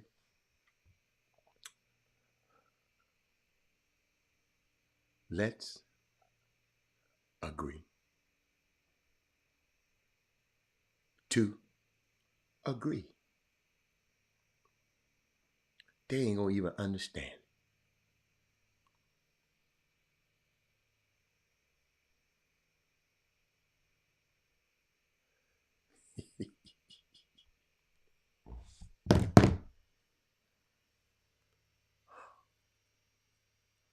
It changed everything when you say that. You gonna calm everybody down in the room. Let's agree to agree. Now them ignorant ass people,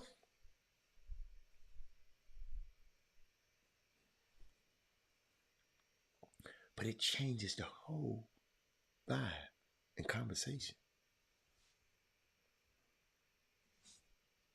That's why I thrive, y'all.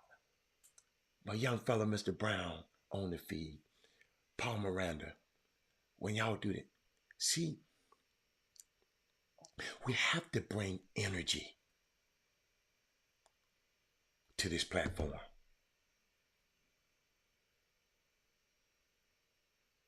Look at Solomon Brown. Look at him. He already used it.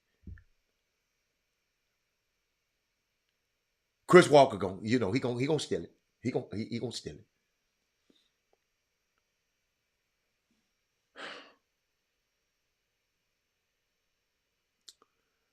We got to bring energy to this platform.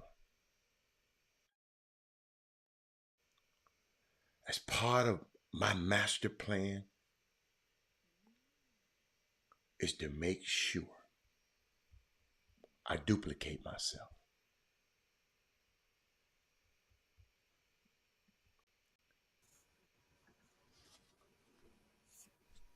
And then, oh my God. And then I won't be a singular target. When you duplicate yourself. See, I know I'm gonna say some things. I know I can't keep quiet about that crazy shit that's going on in summer basketball.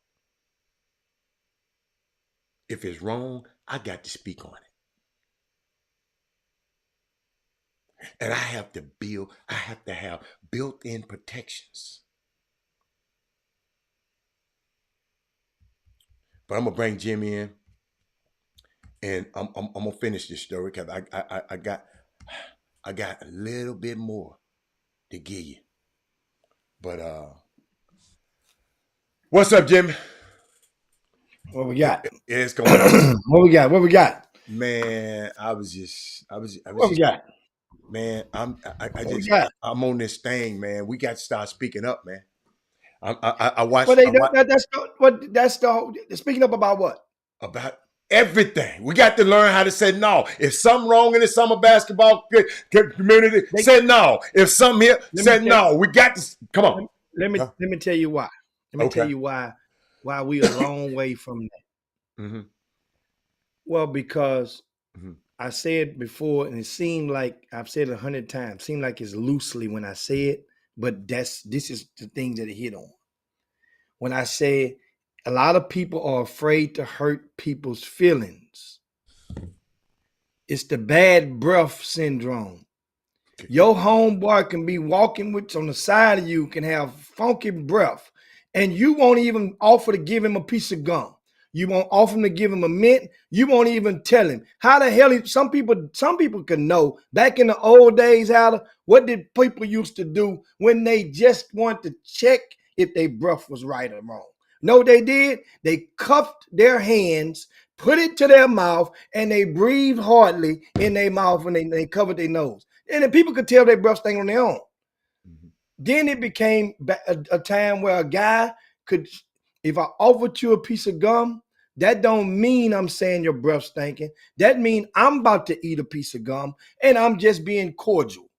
But then now it grows to a lot of people thinking that, look here, man, my breath ain't stink. Man, I didn't say that. I didn't offer a piece of gum. But let me give you some context. Let me give you some context. Now you move. So now people they'll befriend others, and they don't want to tell. They feel reluctant to let others know that they're wrong, that their breath stink. So that means you don't want to harm that relationship, or you don't want to embarrass that person, when really all you're doing is constructively being the friend that or the ally that you're supposed to be. But Jimmy, let me give you some context, because I should have gave you context before you went there. Some context with what I was talking about. I was just saying sometimes you got to speak up. You got to have the power of saying no, because I was talking about the boycott, the Montgomery. They just had the anniversary of the Montgomery, the commemoration of the Montgomery boycott. If Rosa Parks said no, she risked going to jail saying no. So now we can walk. We're able to get on a bus or wherever the hell we want to get on now. Because I watched the movie last night, Boycott, Jimmy, and this why I said it. What if she didn't say no? What did all of them people in the town didn't say no? What if they said people wanted to ride the bus, Jimmy? Them people had to walk for a year. Okay, so now fast forward that, because you just mentioned I say why. Yes. You speak up. You say in this grassroots basketball. Mm-hmm. So let's fast forward to why in grassroots basketball, and so we can tie it in. Yeah. That's good. That's where we're going. I was just giving you context, because what I was telling people, when I'm out here and I'm sitting here talking, you can't leave me on an island by myself. I'm talking for your ass. You got to have my back. If I'm talking for you, I ain't got no son in this business. My son gone. I didn't have a Robert Hatter or Jim Hicks on. They didn't have a Chop Shop. Now you get in where you fit in back then. So all I was thinking about, the reason I talk about this stuff on this show, Jimmy, is because I always think to myself, what if something had to happen to me? And my son and his mom had to deal with these rotten ass dudes and women in this business. So that's why I do what I do. But I need y'all to have my back. If your ass scared and ain't gonna say nothing, well, just get on and hold on. And I just need you to have my back. Cause guess what? If there's a lot of us, it's hard to get to a lot. That's what happened to Rosa Parks. Cause guess what, Jimmy? Then everybody got to suing. The Rosa Parks case was first. Then everybody else get to suing. Then it went to the Supreme Court. That's what we got to do. But go on, Jimmy. I know you gonna tie some. I just wanted you to have some context. on what I was But talking about. That's all. I've mentioned this last week.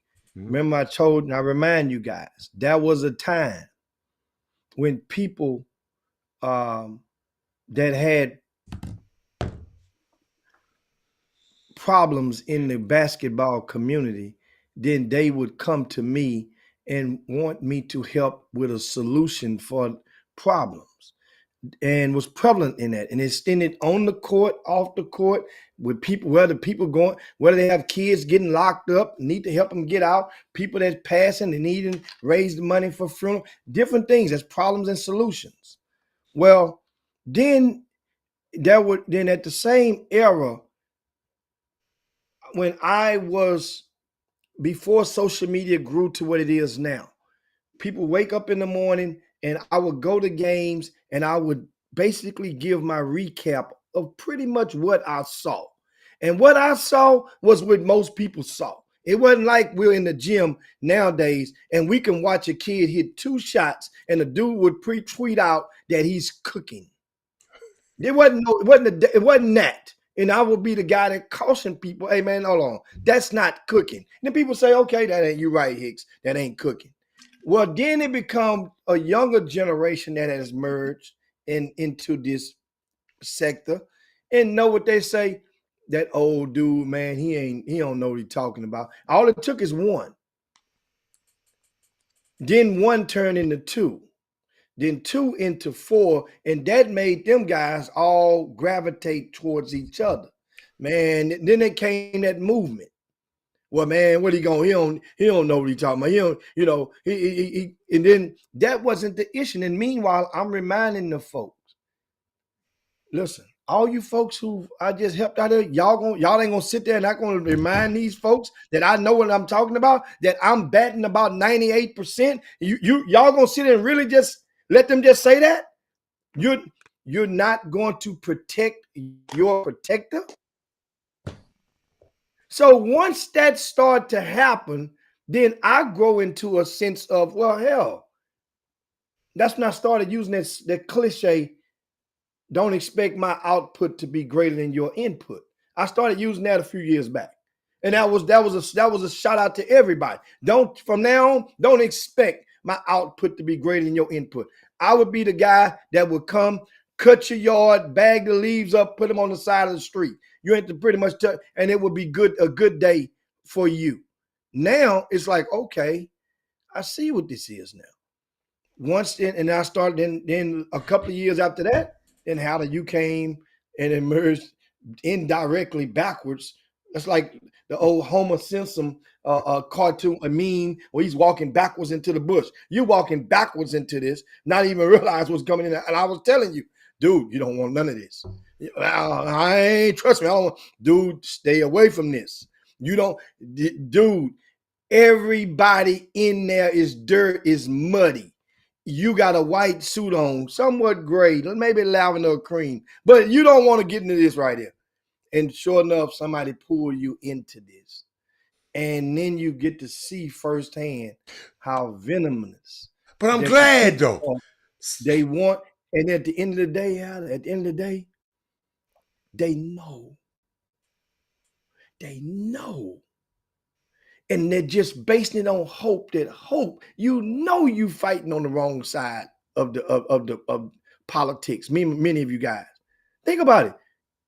But then you go and you cry and you whine in certain parts of the year. Then you go in the other part of the year, you create choices which beg for consequences. But Jimmy, choices and consequences. What I try to do, I just try to, when I give out this information, I'm trying to build a layer of people who keep telling the truth.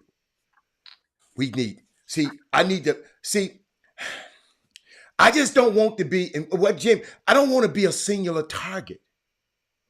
See, they used to get said, well, they just Jimmy, but no, I see what he's talking about now. So now, see, I told you my master plan is to make sure I duplicate myself. But you got to be a badass dude now. You got to be a bad dude to come. I'm trying to duplicate myself. I've been trying for years, Jimmy. because you got to build in your protections. People who telling the truth, the people who talking the way you talk. But some people, Jimmy, I done found out, they get caught up in the stardust, especially in my industry. And that's fine, Jimmy. They get caught up in the stardust, Jimmy. They around me. They the mid-scup people. Then and you know what, Jimmy? I calculated that.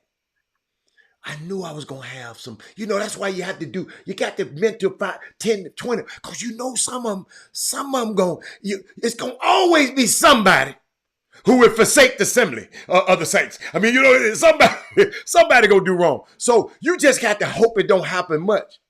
See, it's an old African proverb. I can't.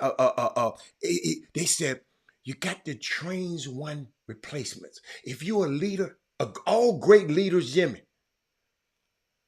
All we trying to look to be on them. Get me out of what I'm doing. Like you saying, man, I'm finna back out of this. Y'all better come and get it. Great leaders work themselves out of a job. I know y'all, this gonna be in my book. Let's go. Hold up. That's tweetable right there. You ain't seeing that nowhere else. Great leaders work themselves out of a job. Because you making other leaders. You making people that can come in. Now, hold up now. Don't forget to wake my beak over here. Don't forget, Jimmy, like the Godfather said. Don't forget to give me an honorarium over here. But that's what we got to start doing, Jim. That's what we got to start doing. I mean, I'm on my soapbox. Jimmy, I messed around and saw that damn boycott last night, man. You got to watch it, man. With my boy Jeffrey Wright in it. He playing Martin Luther King. Man, you got me on. When I watch something like that, it just get me on fire the next day. But now you can go. You can go keep on time. I just wanted to share that with you. You know, your people know. They know that, and they like know. Right now, you guys, it's time for you to share the show if you haven't done so already. Share the show to your pages, to your groups, and on this Baby Friday, I want to remind you guys, of course, this weekend, as promised, high school football playoffs are, well, actually, this is the state semifinals in UIL taking place this weekend and around the state. There's some great games, regardless of what city you live in. In the 6A classification, of course, Summer Creek and Cibolo Steel is going to, and Summer Creek is that's a team that people hadn't paid attention to much. But let me tell you something. They're the only team who have taken North Shore to overtime this season is Summer Creek. Summer Creek football is the real deal. They have a brother that coached this team. It's a brother that coaches this team. Summer Creek team? Yeah. Well, I want them to win it. Yeah. And North Shore for years, in case people forgot, they've had a couple of coaches that's retired and moved on. North Shore has a brother that's coaching. That's the head coach of North Shore. Oh, he is now? No, I want them to win. I want them to win. They have a brother that's coaching on North Shore. I think his name is Willie Gaston, if I'm not mistaken. Oh, okay. I'm good. I win anyway. And you see these brothers. I mean, not to no slight in the team that don't have a brother, but these guys. Think about it. In years past, when teams like Katy and North Shore would advance, sooner or later they would put a big picture in the front of the newspaper and they would let it go. The coach, look at he's got he gets all the credit when they're rolling. Now you guys don't even know that these two schools are one win away from the state championship and have a black. They're in the same district. I did not know to the day, Jimmy. And people used to ask me, "Did you vote for Barack because he was black?" Yes, unapologetic. But keep on going. Yes, I did. But keep going. And absolutely. And so, speaking of course, Summer Creek, they are. Well, he's talking about they in two divisions, Jimmy. Are they in? How they can be in separate? They're in the same district. In Texas, they have two divisions because that's a way to make more money. So who is North Shore going to play against? North Shore is playing Austin Westlake. Oh, so they're not playing each other. They've already played each other, had in the same Oh, district. okay. So they play. Okay. So no, I'm They're in going the for both same. of these teams. Yeah. So just like Yeah. DeSoto and Duncanville is Mm-hmm. in the same district, Mm-hmm. and DeSoto beat Duncanville early this season in the district play. Now, No, first and second place would not have to see each other in a district because the first place is based on the attendance.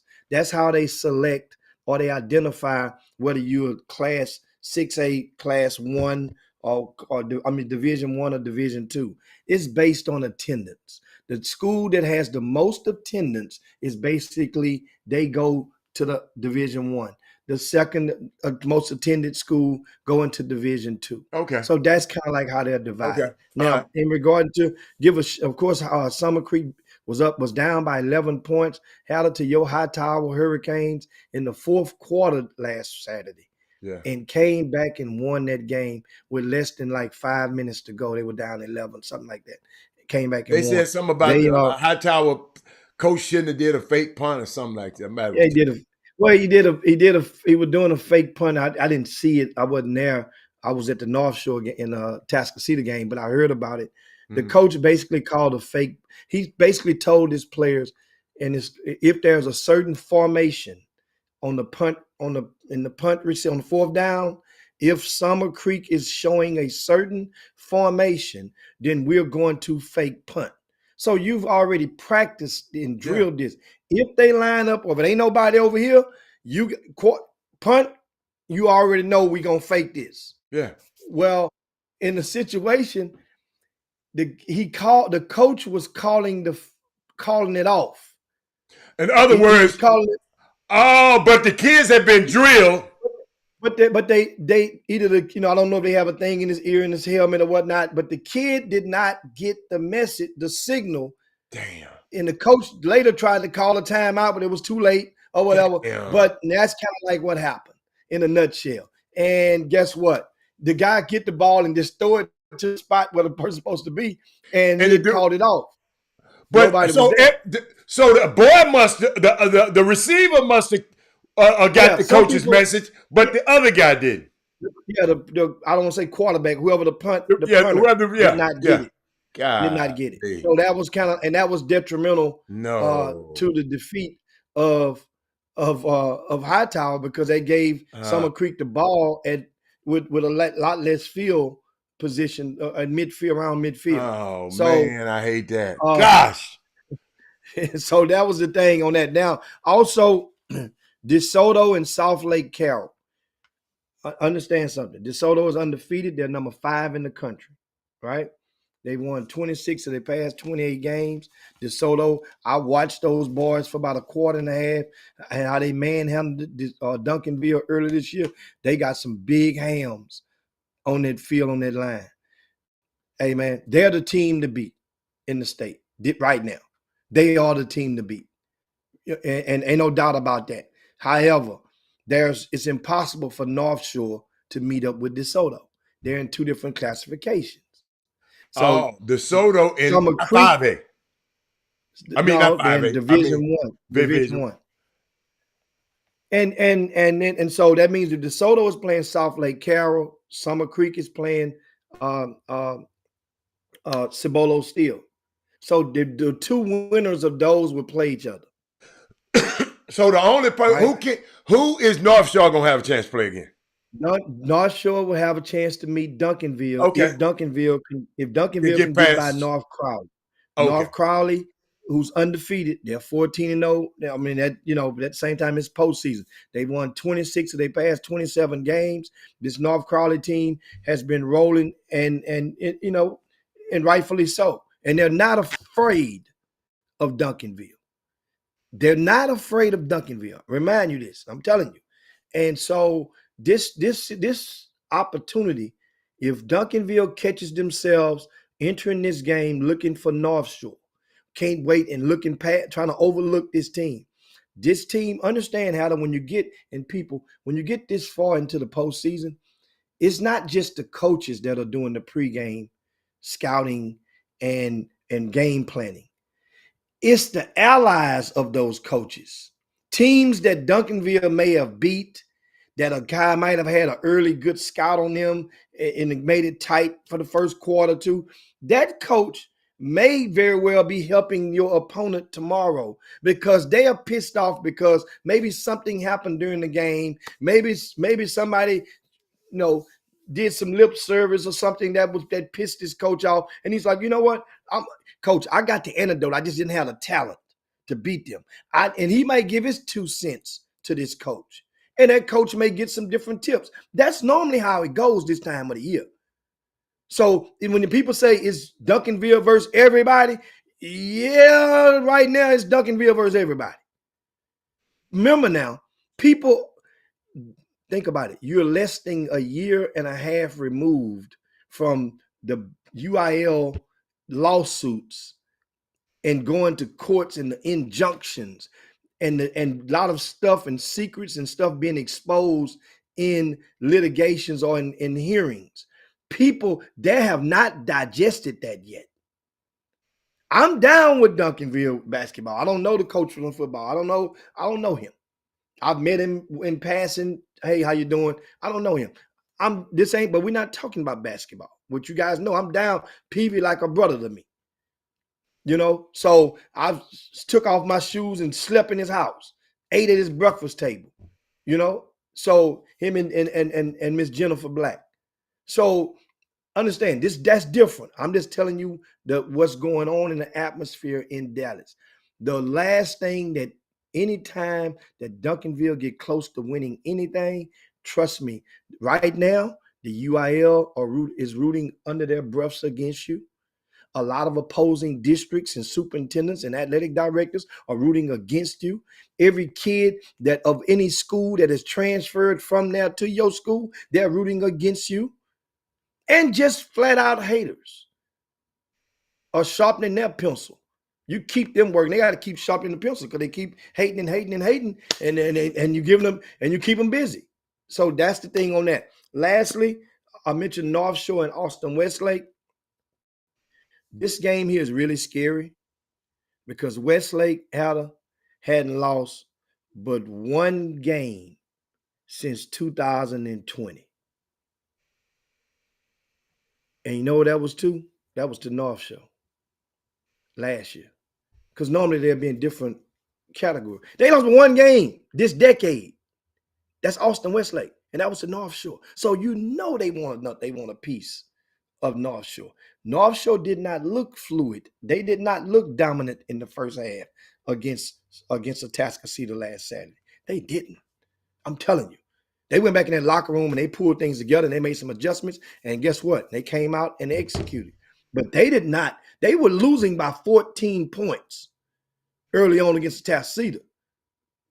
North Shore cannot afford to start this game on Saturday in that same fashion. They got to act like the first quarter is the third quarter because 2 weeks in a row, North Shore they've been opening up fresh cans of whoopers in the third quarter. 2 opponents in a row, third quarter, this hammer. So that's the thing in regard to that. And Paul Miranda said Duncanville will still take North Shore down. Paul, let me tell you something. If there's any team, and that does matter, especially how you start the game. When you want somebody that bad and it's genuinely you want a piece of them, North Shore, Duncanville just beat North Shore the last time they played. Sometimes normally you beat them like, man, I want some fresh meat. I don't want to play them again. That's the cover for you. It could be a different result if you played again. North Shore wants Duncanville. If both teams could lose and that could be a third place game, that would be North Shore be willing to put up the seed money to play a third place game. I think that's what they need to do in both sports anyway. If they start not with football, not with football, you don't do that. No. You don't play another football game. No, but those 2 teams are playing. The 2 winners are playing another game anyway. That's what I'm saying. Yeah. I'm not talking about the same weekend. I'm talking about the week before. Let them go. Let them go on and play. Let them go and get it in. That way they can go on it. That way now it boasts. They don't have the time window That's the thing, because it's only one location. They don't have the time to do that The football. less You you got can to play a football game, the better.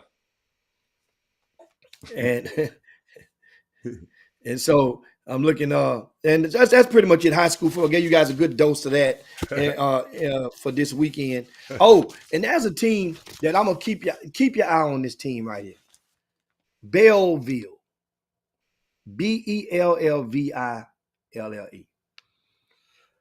They're playing a team called Wimberley, Texas. They both are 14-0, right?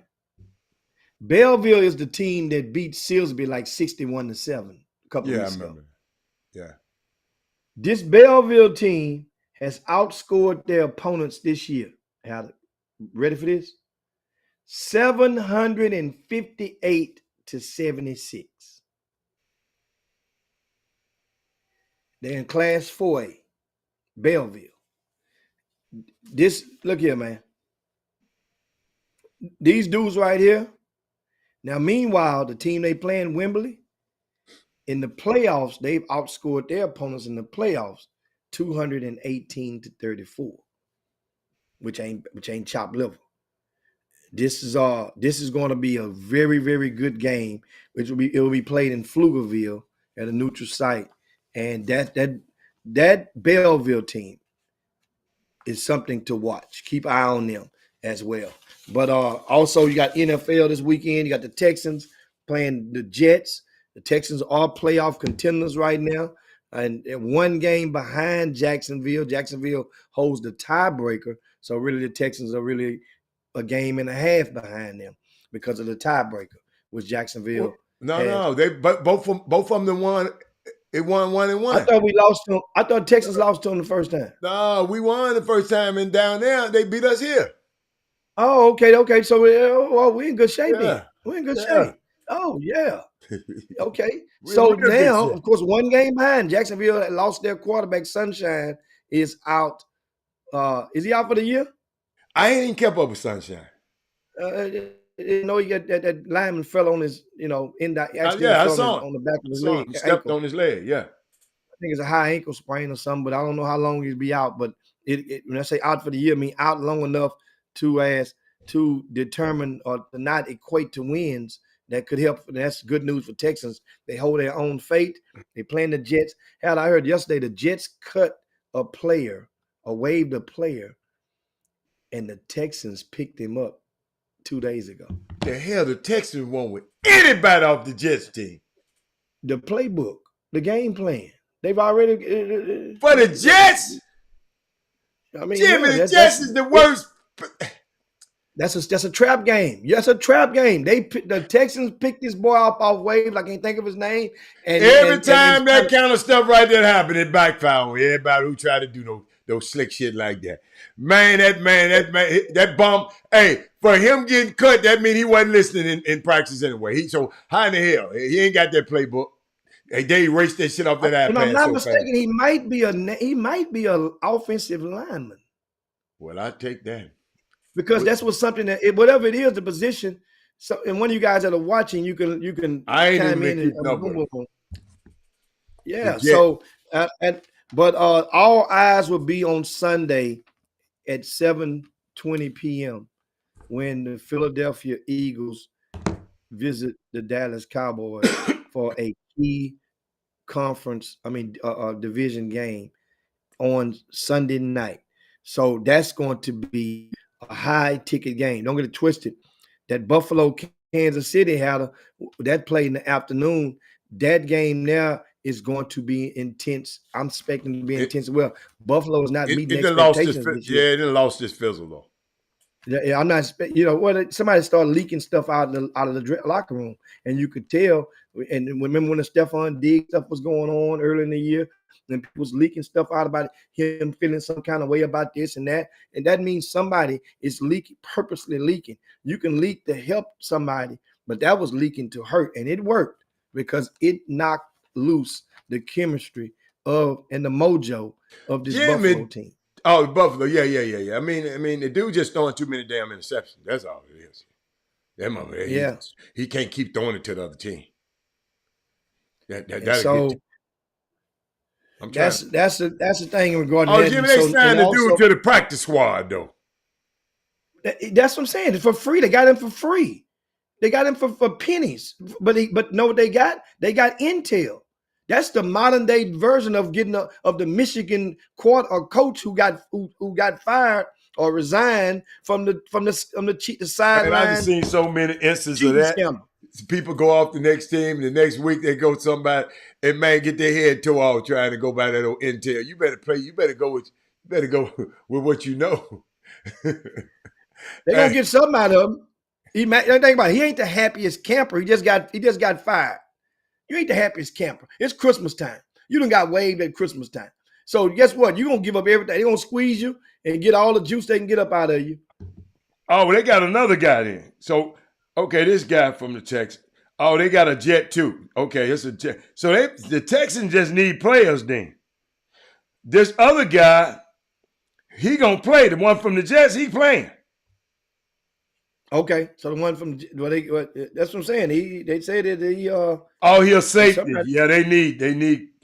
Yeah, damn, they need a well, cornerback. any way you can help the team get better. Oh, they got a That's my corner. They thing had to about it. sign a damn.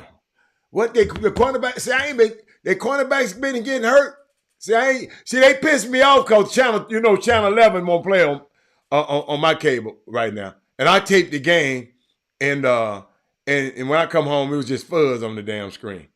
Then they talking about they messing with, they mad at some they argue. Y'all need to quit all that arguing so we can see them sorry ass. Them nice Texans. I'm sorry. Y'all need to switch over networks. Switch your cable. And guess what? No, I guarantee you, no, enough people switch their cable. The cable company gonna bow down. That's how much it matters to me. I'm not switching. I ain't going to switch no cable because no damn football game. Hey, and they'll show it again sometime later. So I can't do it. I can't do it. Now, DirecTV and CBS is fighting. Okay, let them keep fighting. Let them keep fighting. You take your stance with your dollars, with your pocketbooks. Yeah. And what do we have? Also, got to see Texas A&M last night, and DePaul played. That is Moody. They need your help back at DePaul, man. My people ain't won one game all year, man. They need your help, man. You know, old T. Harvey and Tony Stubblefield and the crew. Coaching their ass off to get their head. They were no match for Texas A&M. I'll be up there this weekend though, Jim. I got to go. They play Memphis on Sunday. No, Saturday. Saturday, yeah, maybe Saturday. Yeah, and that is Texas A&M. Let me tell you something. They're strong. That kid in the front court who had missed a couple of games and came back, he's a problem. He's a problem. In Texas A&M is nothing really flashy. No, they just play hard. Man, and they execute. They are detailed as it gets. I'm telling you guys, you know, a guy like Buzz Williams, you know, been knowing him for over 2 decades, and there's a lot of coaches that, you know, people get to know and they do something different. Let me tell you what, on game day, Buzz hand writes when he get the scout from his coaches, he hand writes the final verdict, not type it out. It's handwritten over all of the stuff. He hand writes the different plays. On game day. Jimmy, you right, it's Sunday. You're right, Jimmy. I'm sorry, but keep going. So they do play Sunday, right? Sunday, yeah, right. I thought I saw it on the screen when I was leaving. Much better. Yeah, keep going. My bad. What time on Sunday? 3:00. Okay, so that give you time to get back and catch that Philadelphia and Dallas game. Man, I ain't worried about no damn Philadelphia. Because trust me, Memphis gonna get right up out of there time that game over with. The game over with at 5, about 5:20, 5:30. They gonna have the food. They gonna get right to the plane, to the jet, and get the hell up out of College Station. They're not. Most teams back in the days, teams used to fly into Houston, then drive there. That don't happen no more. They got their own airport down there. Ben had their own airport. I'm gonna be out of that mother. I'm gonna be back. I'm gonna be trying to. I wish I could helicopter out of that mother. College station. So, I don't like so college.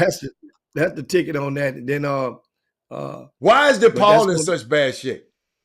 Because they losing everybody. They just ain't losing them. But I'm yeah. just wondering why these colleges are losing by so many points, man. Well, it's something when your ability to not when your ability to Not hit 3-point shot. motivate the kids diminishes, then it's harder to get them up. They don't have the talent. DePaul is a team that would have to beat people by out executing them, by adjusting and proceeding in that fashion. They don't have the talent to do so. They were and mind you,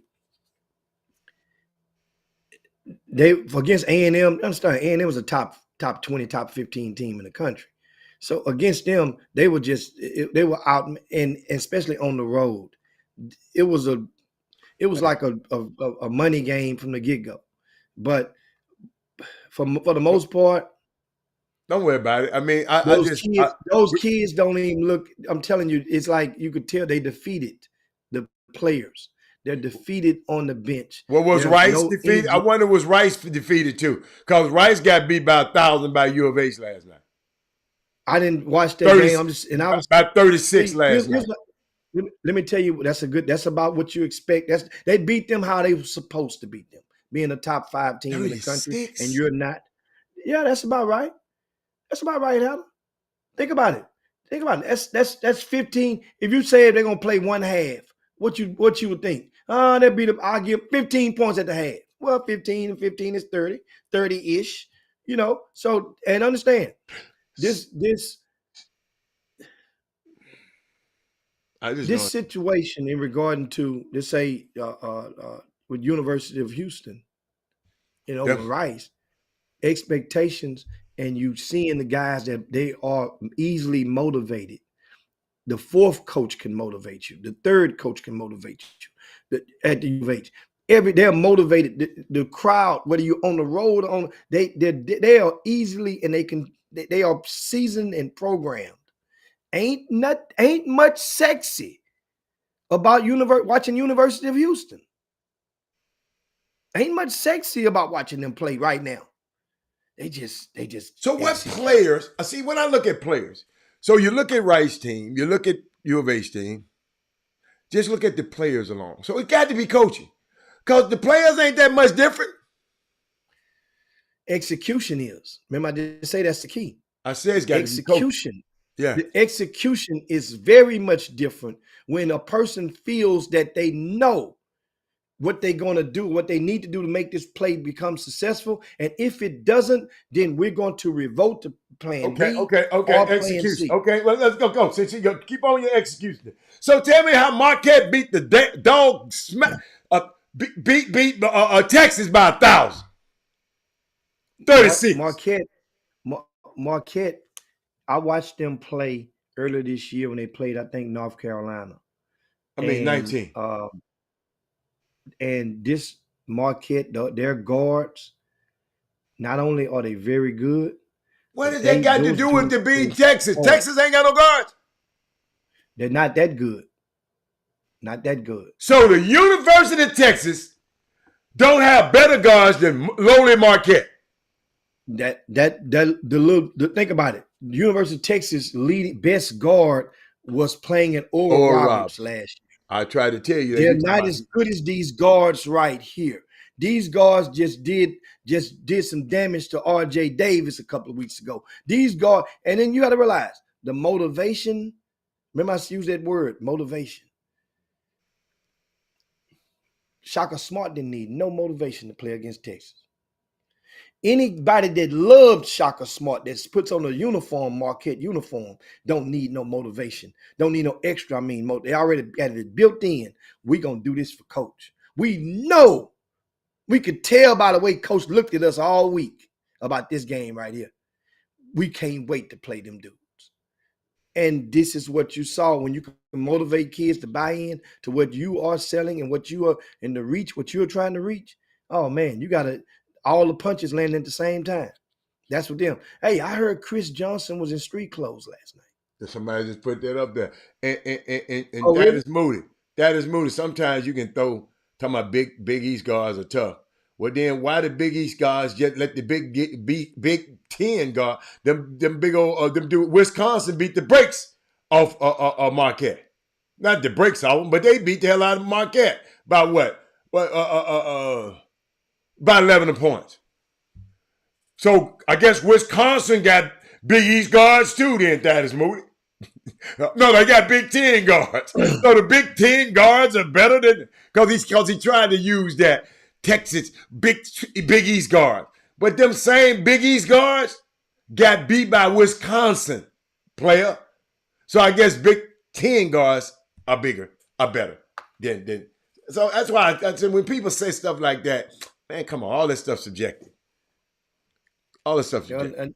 And if you guys, it's that time of the year, of course, if you get a chance to roll through a lot of the box scores from these college games, I strongly encourage you to take this advice. This is very, very important, especially if you are a college coach, a grassroots coach, or a relative of a basketball player. Pay attention to the minutes that are played off the bench. Go look down at the bench and you look and see which players played how many minutes. First of all, how many, you look at the final score first. If it's a blowout, then there's going to be a lot of guys that's normally expected to play because a lot of teams will clear their bench at the end. Then you look at minutes and you could tell, just like I'm looking at the Marquette game, Marquette in Texas. And you look at the bench, Texas only played 3 players off the bench. So that means they have an 8-man rotation, and you were down by 20 plus. No other player got in the game but those other 3 off the bench, right? Now, Marquette, for the most part, they played. One guy had 7, one guy had 8, then you have a 10, 17, and a 19. So but he Marquette always played multiple players. They played about 5 people. Now you see a bunch of kids with 5 players with 1 minute by their name. That means, in all likelihood, that those 5 players were subbed into the game at the last minute. But right? You're right, he had 8, because he had the other 3 got 17, 19, and 10 minutes. It's 8. It's always 8. Well, he had 8 in that potential. He went extra 2 and maybe got a couple of minutes here and there. So, but I'm talking about you can look and tell. So that means go back to Texas. If they're playing 3 players off the bench, that means they got beat by 20, and the walk-ons couldn't even get in the game on a 20. The other coach, I guess they didn't want to give up. But the other coach had gave up and say, man, you know what? I'm going to take my hand off the steering wheel. I'm going to put my walk-ons in. So that means if you're trying to be a walk-on, if you're trying to go to here and you're being in the rotation, now you understand a guy like Chris Johnson, who we talked about, and understand something. I don't feel sorry for nobody that purposely put themselves in a situation and made it be known that you're chasing the NIL. You made it known. You I'm going to get this bag, going to Kansas. Then you left Kansas and I'm going to Texas. Well, now the rumor is on the streets, and I said it, Alfio tried to clean it up last week. The word on the streets is that Chris Johnson is possibly going to leaning towards somebody around Chris Johnson has been caught reaching out to colleges. That's what I put it like. Can he go to another school? Yes, because it's not a transfer yet. Not a transfer. Remember, he got released from his letter of intent. Oh, that's right. That's right. This is first school then. Okay. So he can go, but here's the thing, though. Uh-huh. So here's the thing that you beware of. Sometimes you buy a used car. If you ever bought a used car, Hatter, and sometimes people will look at the car history. Got to. One of the reasons that you look at the car history, one to find out how much damage been done to the car, but another one is to see how many different owners that it has. Well, when you look at that car history and you see how many owners that vehicle had, it can tell you that it's been driven different ways. right? One owner, and then one owner is a senior citizen. That means that car probably been driven gently. You know what? You look for a senior citizen, single owner of a vehicle. Oh man, you can find one of them good Buicks from one of them any day of the week, and guess what? It's gonna be immaculate. But 4 or 5 owners, that means one guy is beating on that car while the other one driving it smooth. One person to avoid and put the pothole in the middle of the car when they're driving so it don't go in the pothole. Another one gonna hit right in that pothole, say damn it, and keep going. So my point is, Chris Johnson, think about how many different people that's driven that car, meaning a coach, over the past 2 years. Think of how many people, how many different guys in the past 2 years, Adam.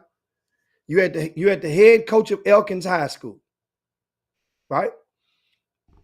You had the summer coach with the JL3. You had the summer coach with the Houston Hoops. You had the summer coach with the TJ Ford, right? I'm sorry. One of those he didn't play for. It was Houston Defenders was the last one. JL3, TJ Ford, Houston Defenders. Then you go Montverde High School. That's 5 coaches. Then you go to Kansas. Mind you, it's summer school, and I don't know if he was on campus or not, but mentally they are programming you because coaches often send you something, even if you back at home. They'll send you some stuff to read over and look over, email you some plays. Guess what? So that's 6. Then the University of Texas is 7, right? That's 7. 7 coaches in 2 years. That ain't counting whoever works him out. That means when it's that many people that had input in programming or inserting a program into your mental computer, your reaction time, your reflexes ain't what it Not necessarily. It's just, man, you could have just gained a whole lot of knowledge out of each one of them guys. It couldn't be bad sometimes, but because you be around a lot of people, you probably gain knowledge from each one of them. Sometimes that's a good thing. I mean, that can be either way to me. I mean, but it's something I just saw that was unique. Candidates, Hold up, man. Y'all watch this, man. I'm gonna let y'all listen to it, cause I ain't. Yeah, you gotta believe in Coach Prime. Having the opportunity to play with somebody who done it at the highest level, gold jacket level. Very few can say they did that. I got 2 Heisman candidates. Shadir Sanders, Travis Hunter. You do. They're amazing. You know how they go. Yeah, man. And if you ain't rocking with us and you say you're a dog and you claim you're a dog, why you not coming to Colorado? There you go. Why you not helping somebody who look like you? Thank you. Yeah, you gotta believe in Coach Prime. Why you not help? I didn't. Somebody just said that's the #1 offensive tackle recruit, Jordan Seaton. Seaton is committed to Colorado and has a message for them other. If you say you're a dog, you come on out there. I like him. Yeah, I can't wait to get off the phone. I like him already. He's a 5-star, and he's the #1 available player in the country. Yeah. And it's funny because remember last year something like this happened, and kids committed. There was a kid or 2 who committed to Coach Prime, and the national rankings dropped them from a 5 to a 4-star. Yeah, it don't matter. And we're gonna see. They dropped Travis Hunter, and we know he's the baddest thing on 2 wheels. And that was 2 years ago when they did. Yeah, they dropped him from 1 to 2. Yeah, but that don't matter. No. Hey, as long as his ass can block, I don't care how many stars he got. Jimmy, I'd take a 1-star that can block. But I just like what that little dude said. That's why I had to play it, y'all. But I got to get out of here. Yeah, man. But it's gonna be. And when is signing date is next week, next Wednesday, I think. Wow. Right. So from what I understand now, I like this boy already, man. I understand that there's a couple of players that are committed to other school that may be flipping to Colorado on Wednesday, on signing day. It's going to be really, really, really, really funny if that happens. And because, I see people with the narrative how my man, them kids in Colorado, but then they don't, we talked about it. Look at A&M. Look how many players just left A&M in the last couple of days. Ohio State in the last couple of days. Hell, Georgia just saw one leave. Everybody, Jimmy, it's the climate.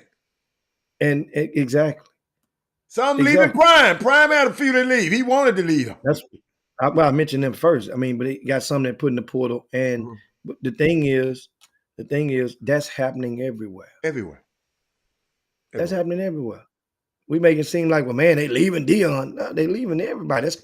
But guess what? For every dude that leaving, he's seeking for somewhere to go. Everybody don't have a place to go when they jump out of in that portal. You should, but everybody don't. So just watch. Just watch. It's going to be funny now how this thing go. We got to get up out of here and make sure, of course, basketball going on this weekend. Don't forget, guys, the Third Ward Jamboree is over at Jack Yates High School. Of course, myself and Rick Nelson, we're putting this thing as our last high school event of the season. And this is going to be featuring San Antonio Wagner, Dallas Lancaster. Those are the two out-of-town teams that are participating. You have local powers, including Episcopal. You have St. Thomas Episcopal. You have Bel Air. We have Atascocita. We have Good Vision Academy. I get a chance to see them for the first time this season. They'll be in action. Not to mention Dawson and Yates High School, and, of course, Concordia Lutheran, who's ranked in the state as well in their respective division. Some good action. Doesn't start until 7 o'clock on Friday evening. There'll be 2 games. Then on Saturday, we won't start out until 2 p.m. Last game on Saturday is 6:30. In there, out of there, real quick. And that's also a way to, make sure that everybody in the out of town, they can get late checkout in the hotels. They don't have to wake up early. That way, people that drive those buses, they can rest. Everybody can be well rested, and we'll play some good ball at Yates High School on Saturday. Cypress tournament is taking place this weekend as well. You have Teddy Wheeler with his Stars and Stripes event over at Houston Christian this weekend taking place. A lot of Doug Jones. Doug Jones is as a preview of a lot of tournaments around the area in the VIP news on rcssports.com. You guys go over there and check that out. So this must be just tournament weekend. Oh, this is one of the last tournaments. You're right in the tournament season. You got started with the McDonald's tournament a couple of weeks ago. Now you have it on. So Thaddeus Moody said, can you talk about endorsing the Minnesota Timberwolves? Remember we said, Thaddeus Moody, we're going to wait till the 20th game. No, we was talking about, I said that nobody said the Minnesota Timberwolves was the best team in the league. And I said, ain't nobody said that. He talking about you said they were going to be good. Oh, I told you, Karl Anthony Towns. I've been beating the drum on Karl Anthony Towns and Ant-Man. And you said Karl Anthony Towns is heavy trash. I say that dude there, what? But you didn't say they were going to be good. You just were sucking. You were just talking about Karl Anthony Towns. I said, no, Minnesota is a playoff lock. We were talking about early in the preseason. I said they're a playoff lock. I said they're gonna get home court advantage. I said that they're gonna be number 4 when I said that about Minnesota. I must not have been on the show that day. Because you talking about Rudy. I told you Rudy Gobert. He is what he is. No. Rudy Gobert playing better than everybody you're mentioning right now. No, but at the time, Rudy Gobert was the butt end of jokes because of his softness and because of that squabble that had happened.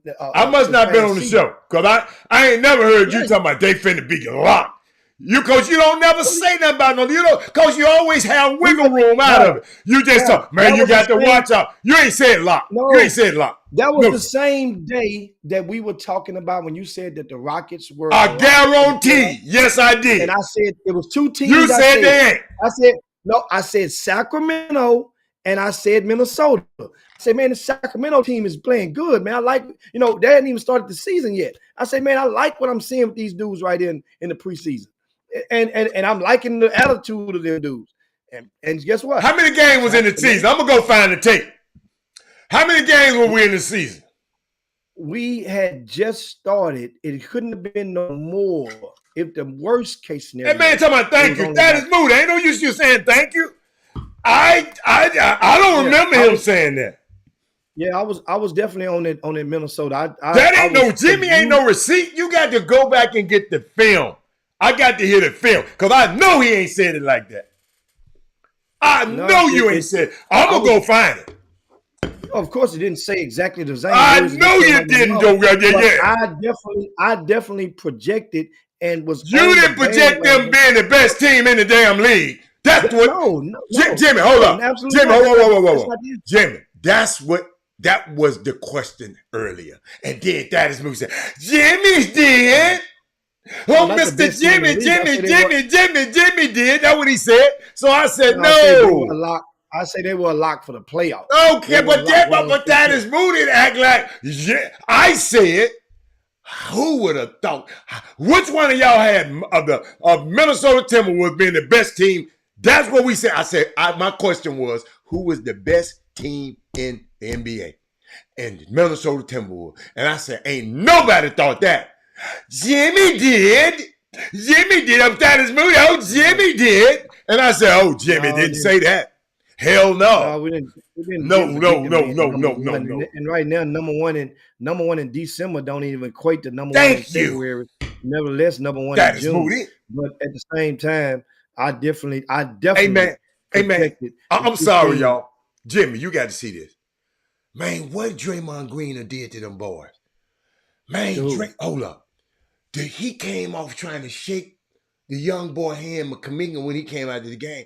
And Kuminga jumped like he had PTSD. Like, you finna hit me too? Hold on. Y'all know I got it. That is Moody. You better get some better receipts, man. I tried to save you, but you gonna do it. Watch this, Jimmy. Y'all gotta see this. Hold up. Take it a while. Come on, y'all. Hold up.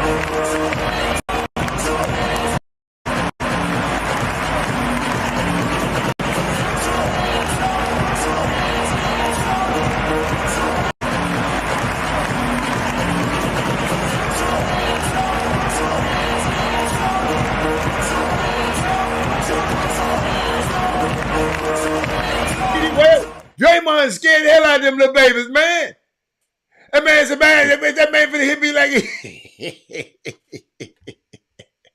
Dude, I had to show that. But hold up, what that is Moody? That is Moody. Wait, he ain't gonna say nothing more. But I did tell y'all OKC. Oh, I said somebody said OKC was gonna be good. And I said that. I said that about OKC. But let me tell you something.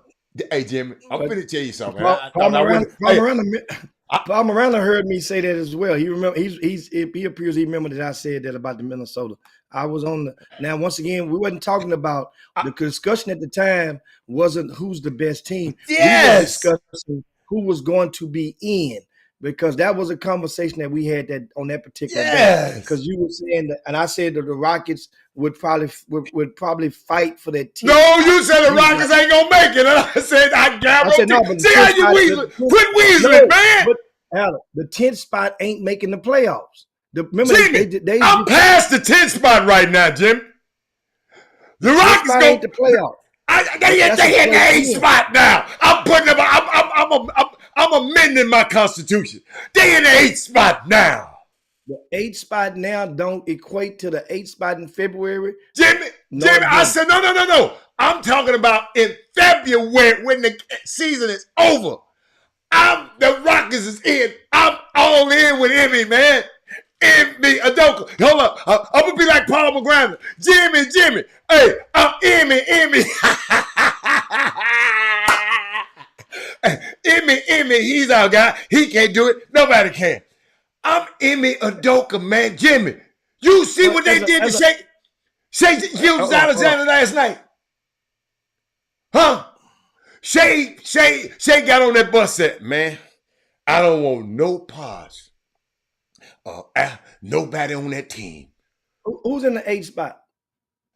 I don't care. You just said we're in the 8th spot. No. I said I done moved it. At first I said I amended what I said. At first I said we were gonna be just the 10th spot. We're gonna get in the playoff. Now I'm saying when the season ends, the Rockets gonna be in the 8th spot. Huh? But the 10th spot ain't the playoffs. The 10th spot is a play-in. That's what I said in the beginning. Now I'm up in the ante. Listen, you ain't hear me because you said I'm finna write down all the 10 teams that you saying they ain't better than. I hope you got it in your notes. And I remember I explained to you. I said that the 10th spot meaning there ain't but 4 or 5 teams that's whoa, hold on, Jim. And Jim, wait a minute. What where has he been? Where's Kelton been? He said nobody said nothing about them Rockets at the beginning. Jimmy, where he been? He was drinking that hooch. You must be drinking it. I was talking about the Rockets. I said I'm finna go to the games. I'm finna start going. Tyrese, Jimmy. Tonight, Jimmy. I got Dame Dollar and Zion gonna win tonight. LeBron them ass going home. LeBron going home. I got Dame Dollar and LeBron and Giannis too. But I got Dame Dollar. Y'all remember? Hold up. I told y'all about Dame time. Somebody gonna tell me. New Orleans Pelicans are in the 8th. I ain't Jimmy, I don't care who when the playoffs end. That is Moody. Cause I just bust your bubble wide, clean open. Your receipt. He talking about my receipt, Jimmy, when you came on air. He said, my receipt is here. Jimmy's here. Jimmy here. And Jimmy said, man, I ain't said they were gonna be the best team. And how this thing started, Jimmy, because you weren't here. I said, who got the best team in the league? I said, men, stay off. I said, I want the women to answer. Who got the best team in the NBA? And they said the Minnesota Timberwolves. I said, did anybody think that Minnesota Timberwolves would be the number? And he go, Jimmy did. I said, Jimmy ain't said no damn that now. I said, I must have been gone that day. So now he trying to, but I got you. Monday. Now we ain't gonna be waiting on Rob. Wait a minute. Chris Walker gonna be waiting on me on Monday for what? No. Chris Walker Chris Walker did good last night on the air, man. You should have saw him last night. Hey, what I talk about, Jimmy, what did I tell you about? Afrin Sengun. Chris Walker did the pro game? He did the pro game last night? Chris Walker did the pro game? No, basketball. He was in the studio. He was they like him in the studio now instead of calling. He in the studio talking about the games all night. Well, that's good for him because I mean, you get home fast. Oh, of course. You get home fast. Of course. So that's the thing. So him and Renee Montgomery, and then they just flop him out. Then the guys who were in the studio, they'll flop out. Then they'll go on the road the next time. I'm watching their little pattern. I have a good question for you. Mm-hmm. Or at this point, we're at the 20-point threshold. Yeah. Don't look good for some people. We're only a week and a half away from Ja Morant returning. Yep. Does Memphis make the playoffs? Does Memphis make the playoffs? I don't think they are. I'm not finna bet on them. So understand that. The thing that's good, Adam, that's good thing about it, and this is all basketball this year. At this point last year, you had a best team, and you had a second best team right behind them, and you had another best team right behind them. You had the best four, and the rest of them dudes was just fish in the water, the crabs in the bucket. Think about it like this. I'm looking at the standings, and you have teams with at least 9 losses that are occupying a lot of half of the top 10 slots. Yeah. That's basically teams that are basically one game over 500, if not 500 right now. So that means their average are occupying half of the top 10 slots in the Western Conference. Memphis, as it stands, of course, they are 13. They are Oh, about 5 games, 6 games, something like that below 500. 8 games below 500, 6-14. mm-hmm. Ja Morant is going to come back, But he a great player, but if he got to be Superman, Jimmy. Jimmy, he damn near got to be LeBron to do this. Well, guess what? He showed some signs of being Superman last year on that court. And one thing about it now, he slipped up and got out there on social media right before the season started. But we haven't heard no more from him, which that's the thing I said before. We don't need to see or hear anything from Ja Morant. Well, they did say they tried to he went to a concert and they got mad at him for going to the concert. He went to a Rod Wave concert. Who the hell is he supposed to go see? Marvin Gaye? I don't know. I mean, that's his age. That's his age. That's them folks, man. That's them folks talking about that. But, man, it's interesting. Guess what? So, right now, the Rockets, even right now, Thaddeus Moody, is where that I said that they'll be in the top 10. And you talking about, well, Robert, tell me something. You told me. You said, well, Robert, who going to get left out? That's what you asked. And you wrote them down. Yeah. You wrote them down. Mm-hmm. Hey, Thad Moody, boy, I got you, boy. Hey, man. I love it. I love it. But, hey, Jimmy, I don't think the Minnesota Timberwolves going to keep this up, Jim. Keep what up? The 8 games winning? Below 500? All of this winning? Jimmy, they 16-4. 16-4 ain't just winning. That's dominating.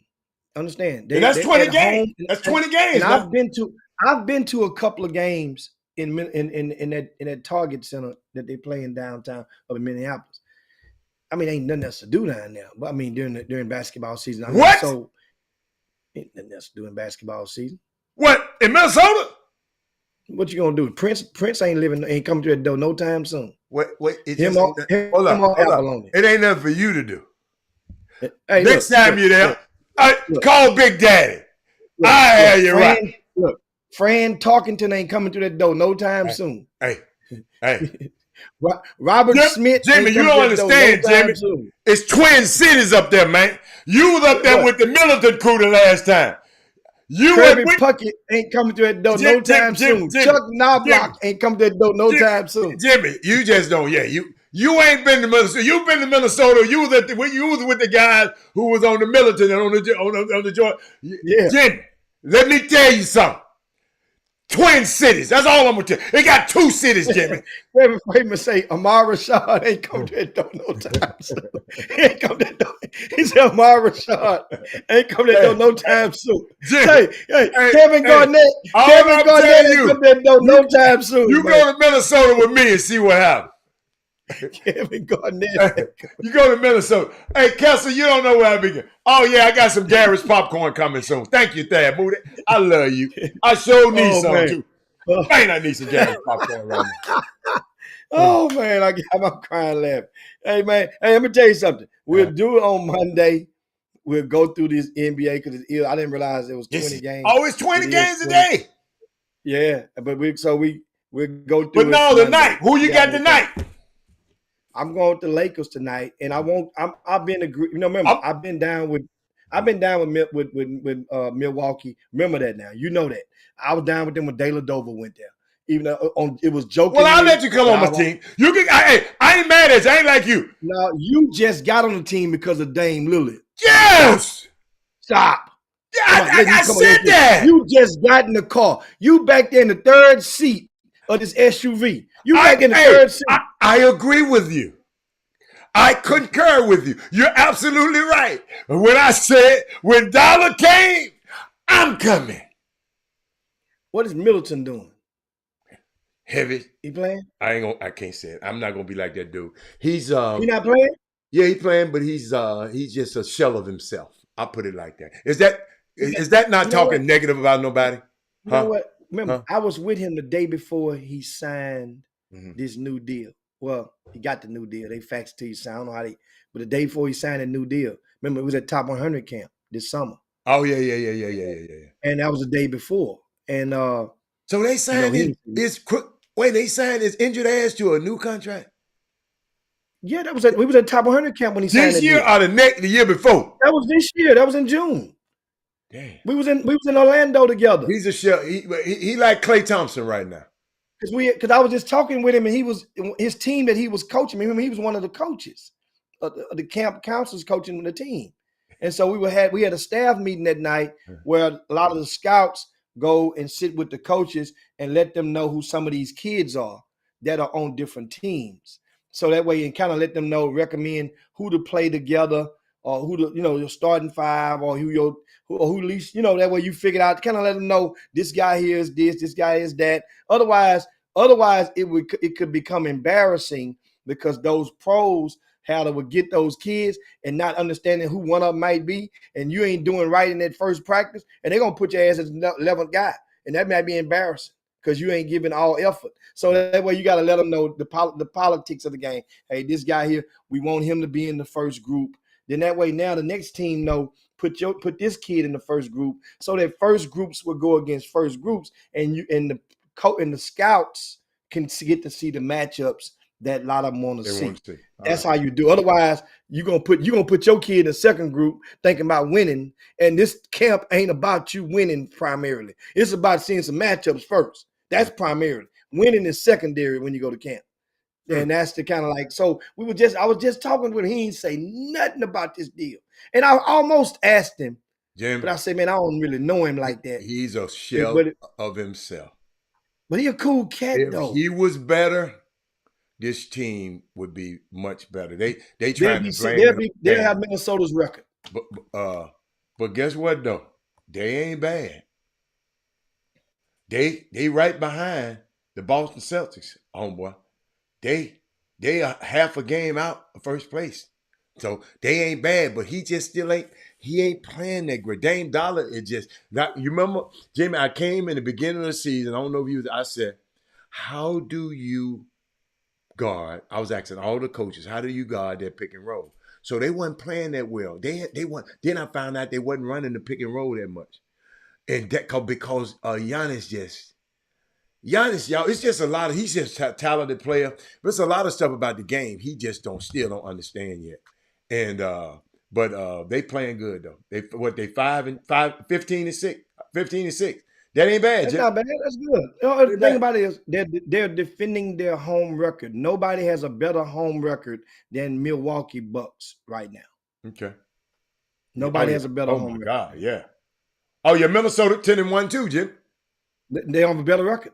See how I worded it? Nobody has a better record. Yeah. Nobody has a better home record than them. So that's the ticket. So it's going to come down to who can win it on the road. I'm going to leave this, and I ain't calling nobody trash, but the two coaches that make the most money in the whole NBA, them others they ain't won but 5 games. Monty Williams and Greg Popovich, they ain't won but 5 games between them. One of them make $20 million, one of them make $18 million. So I'll leave y'all with that. So once again, the rookie of the year conversation. Remember, I brought up, and I was on the front line for the white boy Chet, and I was saying, and everybody couldn't really get over the narrative that had been pushed down everybody's throat. Here's what you can look at right now. Speaking of San Antonio, they're 3-17. Absolutely. Here's the deal. If they proceed to have this type Chet gonna win. Easy. Chet got better numbers than him. No, it ain't going to come down to that, Hal. It ain't going to come down to that. You know why? They're going to sit him down. They're going to rest their prized possession once he gets to a certain point. I don't think they're going to rest this kid. Because he got to learn how to play, Jimmy. I don't think they're going to rest him. I'm serious. I just don't. Remember now, NBA got new rules in place about load management. Jimmy, that man is on 20 damn national television games. They ain't resting him. Here's the thing. Here's what I can see happening. Because there's one way around that. All that stuff. And that is, if you got anything Wrong that with needs to be cleaned up. Okay. It's a minor surgery. He would go and opt to have that minor surgery, and that would legally shelve him without and prevent San Antonio from paying a fine. You talking That's about what like I'm Zach saying Levine? now. Like what they just did to Zach Levine? He's What going. they did to him? Oh, he shut down for 3 weeks, 3.5 weeks.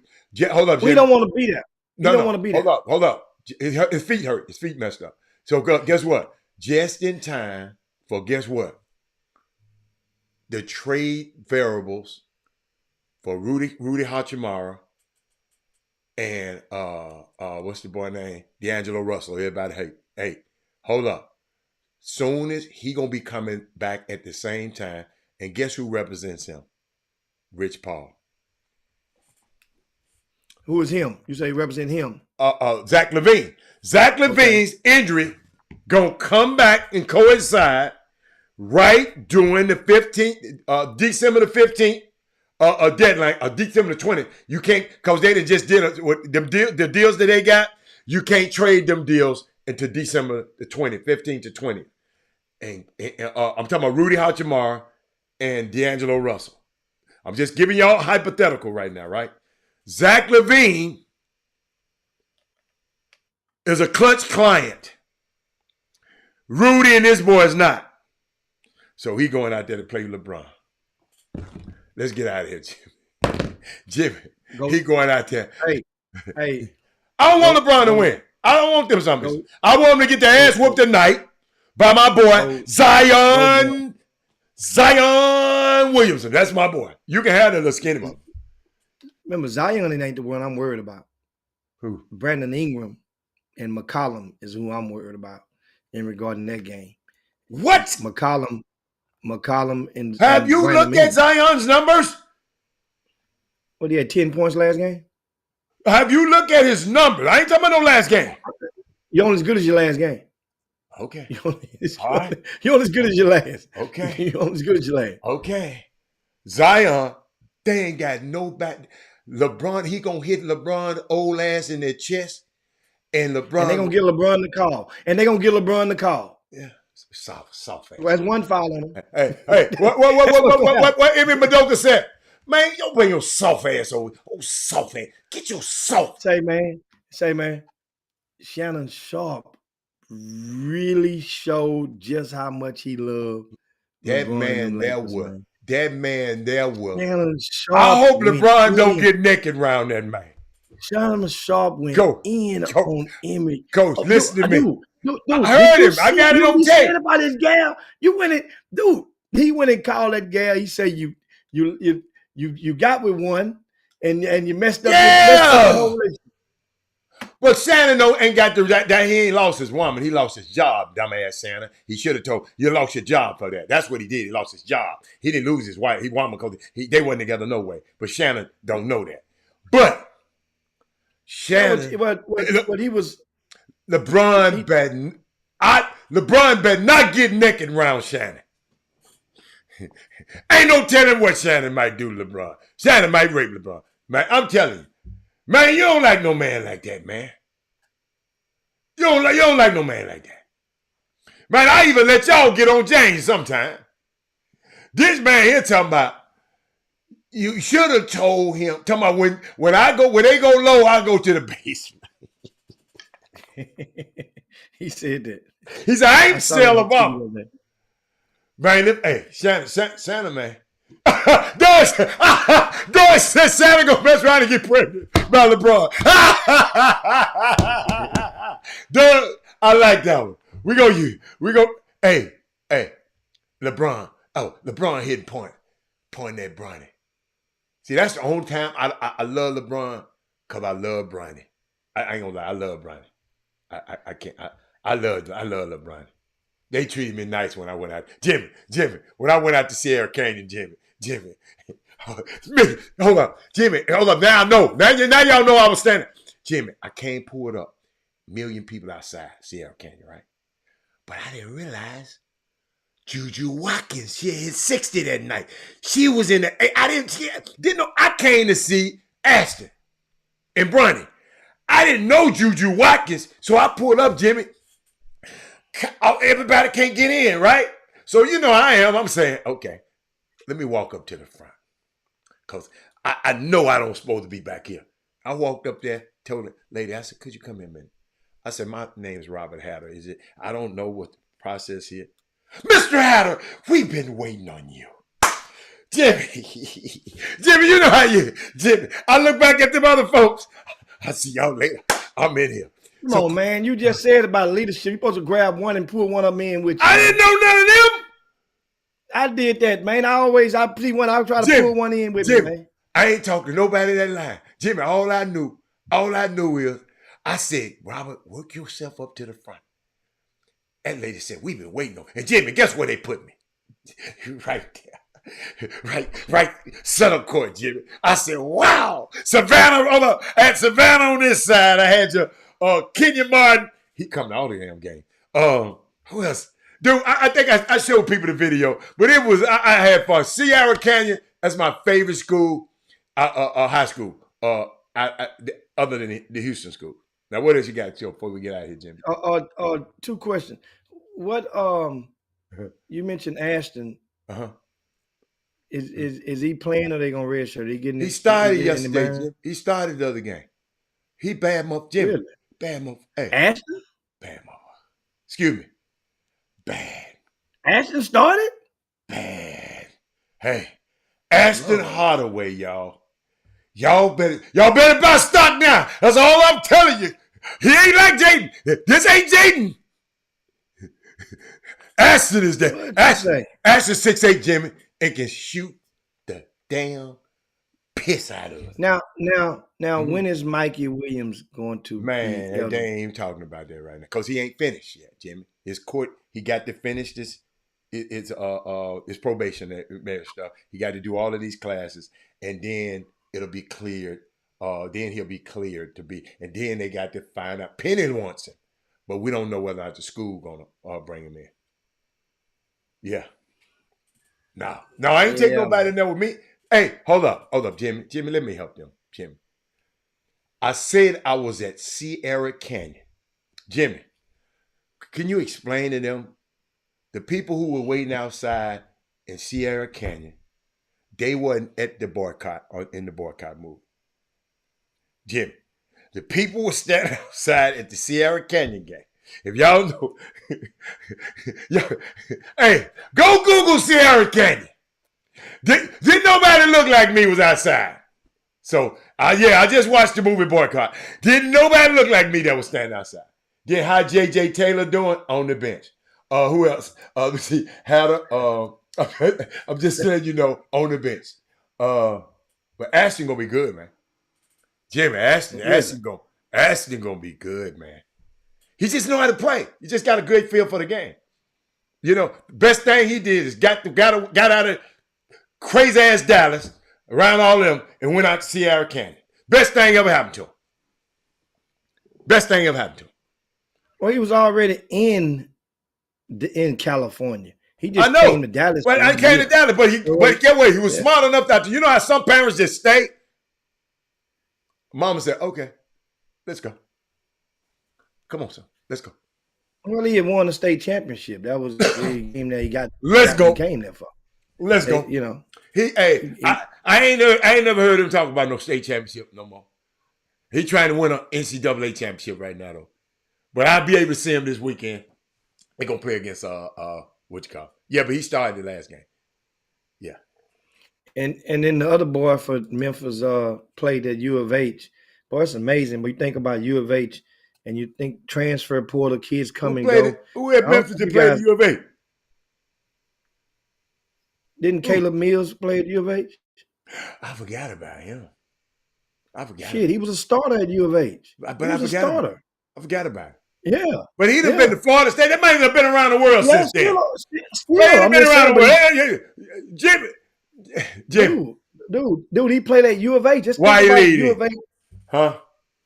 Because they understand. Now, come on, you know, everybody in Houston know, you know, regarding him, he ain't the only one. Just, hard head make a soft ass. That's what folks you say back in the day, you know. But think about what U of H would have had on that roster. Think even just now, Tremont Mark, he goes to Arkansas. Caleb Mills, of course, went to Florida State. Now he's at Memphis. That's two right there. Yeah, them the only two. That's two right there. That still could have been, but they would have. Well, now Sassa could have, but Sassa, we see now that was ripe. That was ripe fruit. Sassa had to Sassa go. He was a pro. He was, and that's the thing. And Sassa playing on the losers team in the NBA, but keep going. But guess what? So he ain't equated to not damn win, but keep going. Minutes per game is all, and all a person care about in Joe giving that team. Let's not fool ourselves with this stuff. Think about it like this. Where all the people at that was buying all the Memphis Grizzlies uniforms and jerseys for Junior Lofton last year? You know why? Minutes per game ain't there. They like the hell with Memphis. Doug Jones right now saying free Junior. They want to free him. Doug, you said free Junior. Doug ain't about. He done threw away all his Memphis Grizzlies. Doug, you done quit on us, Doug. Then laid it down like a fresh set of dominoes. That's what he did. I'm talking about. They don't care. Minutes per game is what Doug Jones said it ain't so. Doug Jones. Doug Jones said it ain't so. Doug Jones. That man said sex. Yeah, he direct deposit, but I said say he Jimmy. Okay, but because I talked to the coach. The coach said, "Can he help me win golf ball games?" Hey, Jimmy, and guess what else, Jimmy? Guess what else about Detroit? Jimmy, do you know who Detroit's assistant coach is? Huh? The assistant coach? Who is the assistant coach? The head assistant at Detroit right now. You gonna fall out? I know it's Chocolate City over there. No, Jimmy, Jimmy, I'm finna help you out. Silence. The boy who lost all the games. That's right. They did that joke over there. He over there. You know what that mean? You know what that mean? What that mean? That means he connected. No. He went to the new money. No. Monty is his dude. They didn't work together. Well, that's connected. Relationship. But Jimmy, on two different sides of the country. Jimmy, the man losing everywhere he go. Jimmy, he might be Slip Rock. You know that Slip Rock? Everywhere he go, goddamn something happen. He said, I swear, God. Put Hannah, Jim, and Shay in the same room. Man, Shannon Sharp do not want none of this over here. Hey, Lakeisha, Shannon Sharp don't want to let him come over here. Hey, Jim, wait a minute, whoa. We ain't hard to find. Hey, we ain't hard to find.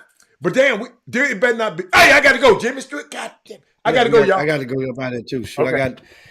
You guys make sure you share the show on your way out the door. If you haven't done so, share this show to your pages, to your groups, to your timelines. We right back at it Monday. You know it's got a whole lot to talk about on Monday. Don't forget, it's still opportunity. If you haven't done so, you can want to get your copy of the magazine, send a message, and we'll get you instruction on how you can get one mailed directly to your box. This is a great asset. No matter what state you live in, it is a great resource for keeping abreast of the talent down here in Texas. And before we get off, I got to say, did Rick Godfrey ever find that copy of the magazine that was on that damn desk?